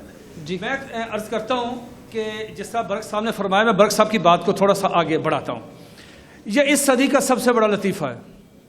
جس نے کبھی کسی اس آدمی کو دنیا کے بڑے بڑے ڈاکٹروں نے کہا نا کہ یہ بندہ ہنس نہیں سکتا، اس کو اس کا اگر جواب بتائیں گے کہ قادیانی پوری دنیا میں پھیل رہے ہیں اور جس طرح قادیانی پھیلا رہے ہیں وہ انشاءاللہ ضرور ہنسے گا. اب درخواست سنیں، جس طرح برق صاحب نے فرمایا کہ اب ریورس گیئر لگا ہے. اس دور میں برق صاحب جیسے شمس صاحب، رحیل شیخ، عبد الکریم شیخ صاحب، اکبر چودھری، بڑے بڑے تھم ان کے، وہ سارے مسلمان ہوئے. بے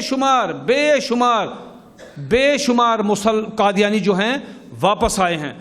قادیانی قیادت کو پتہ چلا کہ یہ کیا ہوا.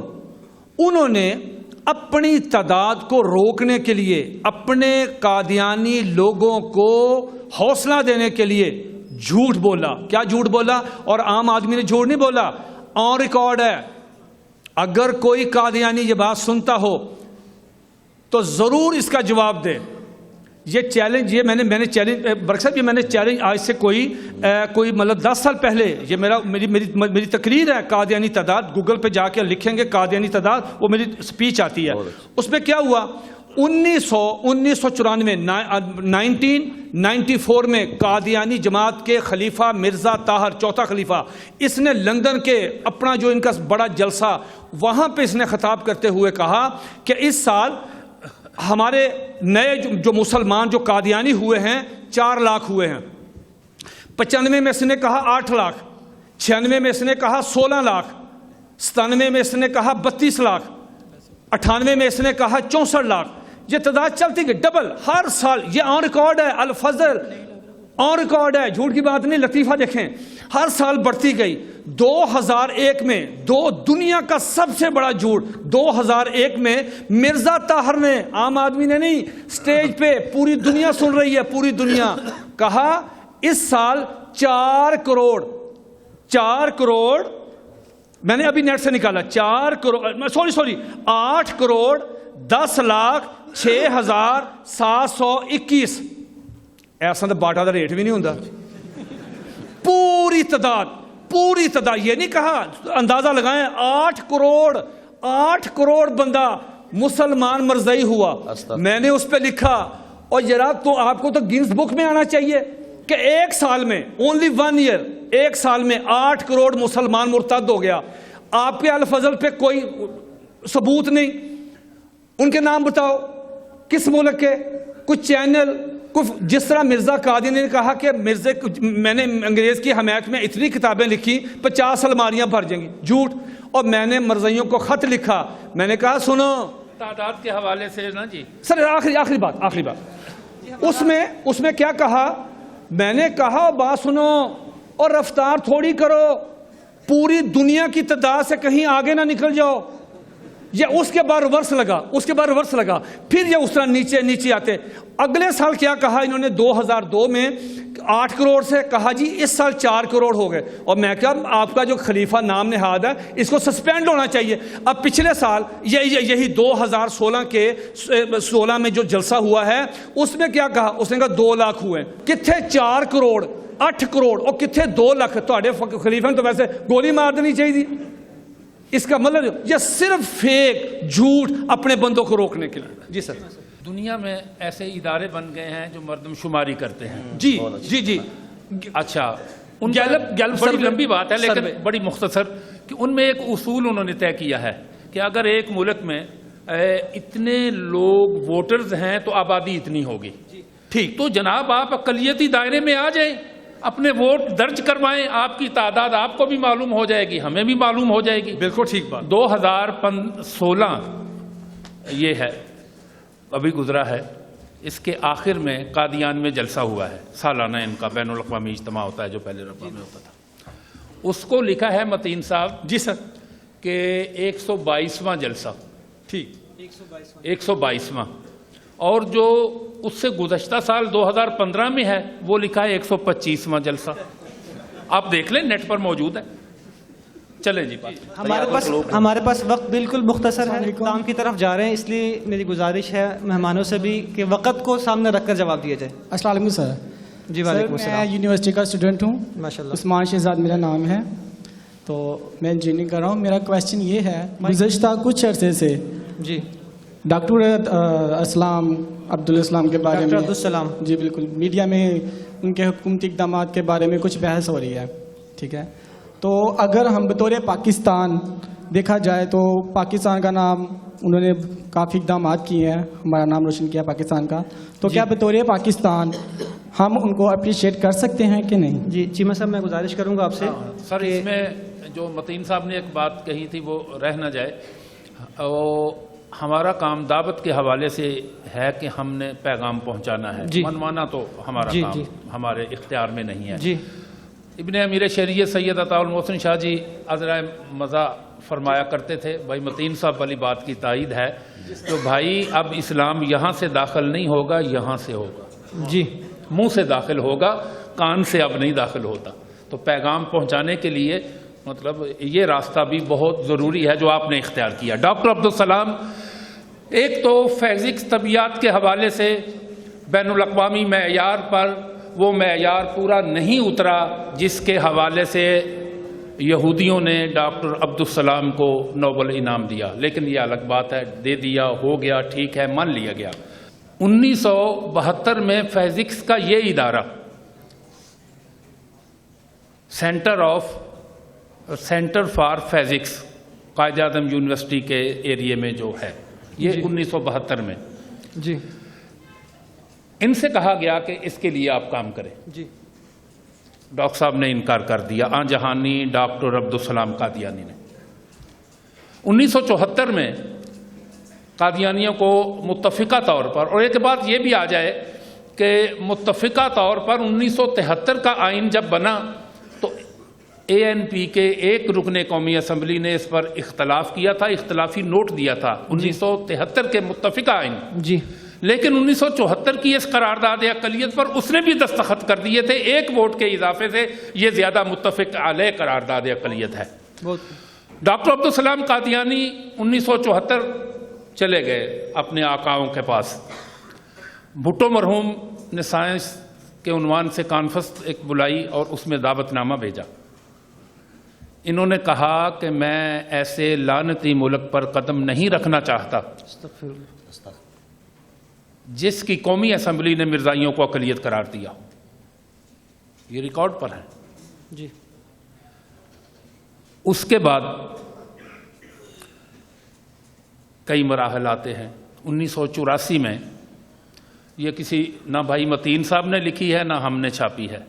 زاہد ملک سابق بیوروکریٹ ہے، دی آبزرور اخبار نکالتے تھے، ابھی پچھلے دنوں میں 2 مہینے پہلے ان کا انتقال ہوا ہے. جی وزارت مذہبی امور میں جوائنٹ سیکرٹری بھی رہے ہیں. جی زاہد ملک. ان کی کتاب ہے ڈاکٹر عبدالقدیر خان اور اسلامی بم. جی وہ لکھتے ہیں کہ 1984 میں امریکہ نے پاکستان پر یہ الزام تھوپا اور یہ کہا، پروپوگیٹ کیا اس کو کہ پاکستان نے نیوکلیئر پروگرام حاصل کر لیا ہے، ایٹمی پروگرام بنا لیا ہے اور ایٹم بم بنا لیا ہے. تب ابھی نواز شریف کے بعد والے دور میں یہ قومی راز ہوتے ہیں. یہ ملک سے جو وفا کرتا ہے اور ملک کی محبت ہمیں سنت نبوی سے ملتی ہے.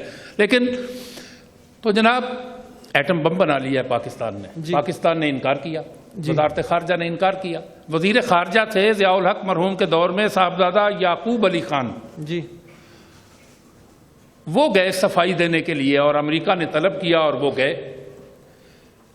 ٹیبل پر گفتگو ہو رہی ہے کہ آپ نے نیوکلیئر پروگرام پر دسترس حاصل کر لی ہے. صاحبزادہ یعقوب علی خان پاکستان کا وزیر خارجہ کہتا ہے کہ جناب نہیں، ایسا نہیں ہے. اس نے تفصیل لکھ دی ہے اس کتاب میں. وہ تھوڑی دیر کے بعد امریکن حکام پاکستان کے ایٹمی پلانٹ کوہوٹا کا ماڈل اور نقشہ لا کر ٹیبل پر رکھ دیتے ہیں کہ یہ آپ کا ماڈل ہے اور آپ انکار کر رہے ہیں. وزیر خارجہ یعقوب علی خان ہکا بکا رہ گئے. وہ اٹھے، پیچھے مڑ کے دیکھا تو قادیانی ڈاکٹر عبدالسلام کھڑا تھا. تب انہوں نے کہا اچھا تو یہ بات ہے. تو جناب لمبی بات کی بجائے ہمارے عزت مآب جناب قمر جاوید باجوہ صاحب جو آرمی چیف ہیں، جی انہوں نے 26 تاریخ کو کہا ہے جو پاکستان کا دشمن ہے اس سے ہماری دشمنی ہے. ہم کہتے ہیں انہوں نے ٹھیک کہا ہے. ہم ان کی پشت پر پوری قوم کھڑی ہے اس مسئلے پر. لیکن پاکستان کا سب سے ازلی اور ابدی دشمن تو انڈیا اور قادیانی ہے، اور ان کا مذہبی عقیدہ جو ہے وہ اکھنڈ بھارت کا ہے. تو کل کو آپ کہیں گے، کوئی کہہ دے جناب کہ کلبھوشن جو آپ نے پکڑا ہوا ہے اس کو ہیرو قرار دینا ہے، تو قوم اس بات کو نہیں مانتی. اس کے پیچھے قادیانیت نوازی ہے، اس کے پیچھے ملک دشمنی بھی ہے، اور جو اس ملک کا وفادار نہیں ہم تو اس کے دشمن ہیں. جی سوالات تو آپ حضرات کے اور بہت سے ہوں گے، لیکن چونکہ ہمارا پروگرام کا وقت ختم ہوا جا رہا ہے، میں ایک سوال آج کے پروگرام کے توسط سے گزارش کروں گا کہ آج کے اس پروگرام کے توسط سے آپ قادیانی کمیونٹی کو کیا پیغام دینا چاہتے ہیں؟ کیونکہ ہمارا مقصد تو ان کو اسلام کی طرف لانا ہے، نبی اکرم صلی اللہ علیہ وسلم کی غلامی میں لانا ہے. صرف 30 سیکنڈ میں اس کا جواب فرما دیں. جی میں قادیانیوں کو پیغام یہ دینا چاہتا ہوں کہ ان کو یہ خیر خواہ مشورہ ہے ہماری طرف سے کہ جتنے بھی قادیانی ہیں وہ اپنے ذہن کو صاف کر کے بالکل نیوٹرل ہو کے، خالی ذہن ہو کے، وہ صرف اور صرف ایمانداری کے ساتھ مرزا قادیانی کی کتابیں پڑھ لیں. تو ہمارا یہ دعویٰ ہے کہ جس نے مرزا قادیانی کی کتابیں دیانتداری کے ساتھ پڑھیں، وہ چاہے لال حسین اختر صاحب ہوں، وہ چاہے راحیل شیخ صاحب ہوں یا عرفان برق صاحب ہوں، اس کے بعد وہ قادیانی نہیں رہے. بس کہتے بس اپنی ہی کتابیں پڑھ لو، تو میرا نہیں بنتا نہ بن، اپنا تو بن. جی میں صرف 3 سیکنڈ میں. پیغام ان کو یہ ہے کہ دیکھیں سب نے مر جانا ہے، آپ نے بھی مر جانا ہے، ہم نے بھی مر جانا ہے. یہ دنیا مختصر ہے، تھوڑی سی دنیا ہے، لیکن کیا فائدہ کہ آپ ساری زندگی آپ سوچ نہیں سکے کہ آپ کہاں کھڑے ہیں. کتنے بڑے عظیم الشان نبی کو چھوڑ کے کہاں چلے گئے ہو، کس در کے 2 بندے تھے، کہاں ہو گئے نیلام. تمہیں چاہیے کہ سوچو، مرزا کی کتابوں کو پڑھو، عقل سلیم سے کام لو، ضد کو چھوڑو، تعصب کی انب کو چھوڑو، اور اپنی آخرت کا خیال کرتے ہوئے اسلام کی آغوش میں آ جاؤ. جی میں صاحب آپ کیا پیغام دینا چاہیں گے؟ قادیانی ہماری لوٹی ہوئی متاع گراں ہیں، بے شک. ہم ان سے کہتے ہیں واپس آ جاؤ. جب تک کہ غیر حق کی یوں ہی بندگی ہے دوست، یہ زندگی بھی کوئی زندگی ہے دوست. بہت خوب. جی عرفان صاحب. جی بڑے بڑے جھوٹے مدعی نبوت آئے جنہوں نے خود کو اللہ کا نبی اور رسول کہا، لیکن اگر آپ مرزا قادیانی کو پڑھیں تو اس نے تو انتہا کر دی. اس لیے میں کہتا ہوں کہ قادیانیوں کو تو مسلمان ہونا بڑا آسان ہے. جی مرزا قادیانی نے اللہ کی شان میں گستاخیاں کی، انبیاء کو گالیاں دی، صحاب رسول کو برا کہا. بھئی یہ آپ سب کچھ پڑھیں تو صحیح نا، جب پڑھیں گے تو حقیقت واضح ہو جائے گی. جی شبان ختم نبوت ملک پاکستان میں عقیدہ ختم نبوت کو اجاگر کرنے کے لیے مختلف ایکٹیویٹیز کر رہی ہیں. یہ آج کا پروگرام بھی اسی سلسلے کی ایک کڑی ہے. آپ شبان ختم نبوت کی ان ایکٹیویٹیز کو کس نگاہ سے دیکھتے ہیں؟ کو ہم تو اچھا سمجھتے ہیں، اور اللہ تعالیٰ جو ساتھی یہ کام کر رہے ہیں ان کو مزید ترقیات سے نوازے. اور ہماری یہ دعا ہے کہ اللہ تعالیٰ ان کو اخلاص و للہیت کے ساتھ کام کرنے کی توفیق عطا فرمائے. جی متین صاحب. میں اس پروگرام کی وساطت سے آپ کا، ابلانی شاہ صاحب کا، اور آپ کے بالخصوص مطیع الرحمان صاحب، حسن بھائی یہاں آئے، سیف الرحمان صاحب، تیسر صاحب، آپ کی ساری ٹیم، جتنا خوبصورت کام آپ لوگ کر رہے ہیں، جتنا لٹریچر آپ پھیلا رہے ہیں، چراغ سے چراغ جلا رہے ہیں، جتنے آپ سیمینار کروا رہے ہیں، جس سائنٹیفک طریقے سے آپ کام کر رہے ہیں، پوری ملت اسلامیہ کو آپ پہ فخر ہے، آپ کے نوجوانوں پہ فخر ہے، اور ہماری دلی دعائیں آپ کے ساتھ ہیں. اللہ تعالیٰ آپ کو دن دگنی رات چگنی ترقی نصیب. جی ماشاء اللہ ہر لحاظ سے، ہر جہت سے قابل تعریف کام ہے. اور قادیانیوں کے مذہبی عقائد اور مذہبی حوالوں کے ساتھ ساتھ ان کا سیاسی اور معاشرتی پہلو بھی اجاگر کرنا چاہیے. جیسے بھٹو نے کہا تھا کہ قادیانی پاکستان میں وہ مرتبہ حاصل کرنا چاہتے ہیں جو یہودیوں کو امریکہ میں حاصل ہے. جب آدمی اسلام قبول کرتا ہے تو اس پہ ریاکشن ہوتا ہے. چونکہ میں بھی ان حالات سے گزرا تو ماشاءاللہ شبان ختم نبوت کے سارے شعبے، سارے پہلو، اس پہ بڑا زبردست کام ہے، اس کے بڑے اچھے اثرات مرتب ہو رہے ہیں. تو میں یہ بھی عرض کرنا چاہتا ہوں کہ اگر ہم اس پہ تحفظ نو مسلمین کے حوالے سے ایک شعبہ قائم کر لیں کہ جس میں جو لوگ اسلام قبول کر کے آتے ہیں تو ان کو ہم پروٹیکشن دے سکیں، قانونی اور ہر طرح کی ان کی چارہ جوئی کریں تاکہ وہ اسلام پہ کھڑے رہیں اور آئندہ کے لیے مزید مرزئی نسلوں کے لیے وہ ہدایت کا پیغام بنے. الحمدللہ شبان ختم نبوت کی شعبہ قائم کر چکی ہے، اور اس شعبہ کی کفالت کے زیر اہتمام کئی نو مسلمین کی کفالت جاری ہے، ان کی تعلیم، ان کی رہائش. آپ دعا فرمائیں اللہ تعالیٰ ہمیں ہمت نصیب فرمائے، اس کام کو آگے بڑھا سکیں. آمین. محترم ناظرین، جیسا کہ آپ نے ہمارے مہمانوں کی مدلل گفتگو سماعت فرمائی، سوالات بہت سے ہیں، لیکن چونکہ ہمارے پروگرام کا وقت ختم ہو چکا ہے، ہم اپنے آج کے اس پروگرام کے توسط سے پاکستان میں بسنے والے تمام مسلمانوں سے یہ اپیل کرنا چاہیں گے کہ وہ نبی اکرم صلی اللہ علیہ وسلم کی سیرت کا مطالعہ کریں، اور مطالعہ کرنے کے بعد آپ کی سیرت کو اپنانے کی کوشش کریں، اور اس کے ساتھ ساتھ عقیدہ ختم نبوت کے تحفظ اس کا عزم کریں، اس عقیدے کو لوگوں میں اجاگر کرنے کے لیے کوشش کریں. اور اگر خدا نخواستہ پاکستان میں کوئی ایسا واقعہ رونما ہو جائے اشتعال انگیز واقعہ، تو اس وقت اپنے آپ کو کنٹرول میں رکھیں اور ہرگز قانون کو ہاتھ میں نہ لیں۔ ہاں البتہ قانونی کارروائی کے حوالے سے مؤثر اقدامات کرتے رہیں۔ اسی طرح ہم آج کے اپنے اس پروگرام کے توسط سے قادیانی جماعت کو یہ پیغام دینا چاہتے ہیں کہ وہ آئین پاکستان اور سپریم کورٹ کے فیصلوں کو تسلیم کرتے ہوئے اپنے دائرہ کار میں رہیں، اور ہمارے آج کے اس پروگرام کے توسط سے ہم حکومت پاکستان سے یہ مطالبہ کرتے ہیں کہ وہ بروقت اور شفاف تحقیقات کی روشنی میں اس قانون کے نفاذ کے عملی اقدامات کریں تاکہ اس ملک کو انتشار سے بچایا جا سکے اور بدامنی کے واقعات میں جو روز بروز اضافہ ہو رہا ہے اس میں کمی لائی جا سکے، تاکہ میں اور آپ ایک پرامن اور مستحکم پاکستان میں رہ سکیں۔ ہم سمجھتے ہیں کہ اس کے لیے اس قانون کا نفاذ بہت ضروری ہے۔ اللہ تعالی ہم سب کا حامی و ناصر ہو۔ اسلام زندہ باد، پاکستان پائندہ باد۔ بہت شکریہ۔ ناز کیوں کر نہ کرے آپ سے نسبت والے لوگ کہتے ہیں ہمیں ختم نبوت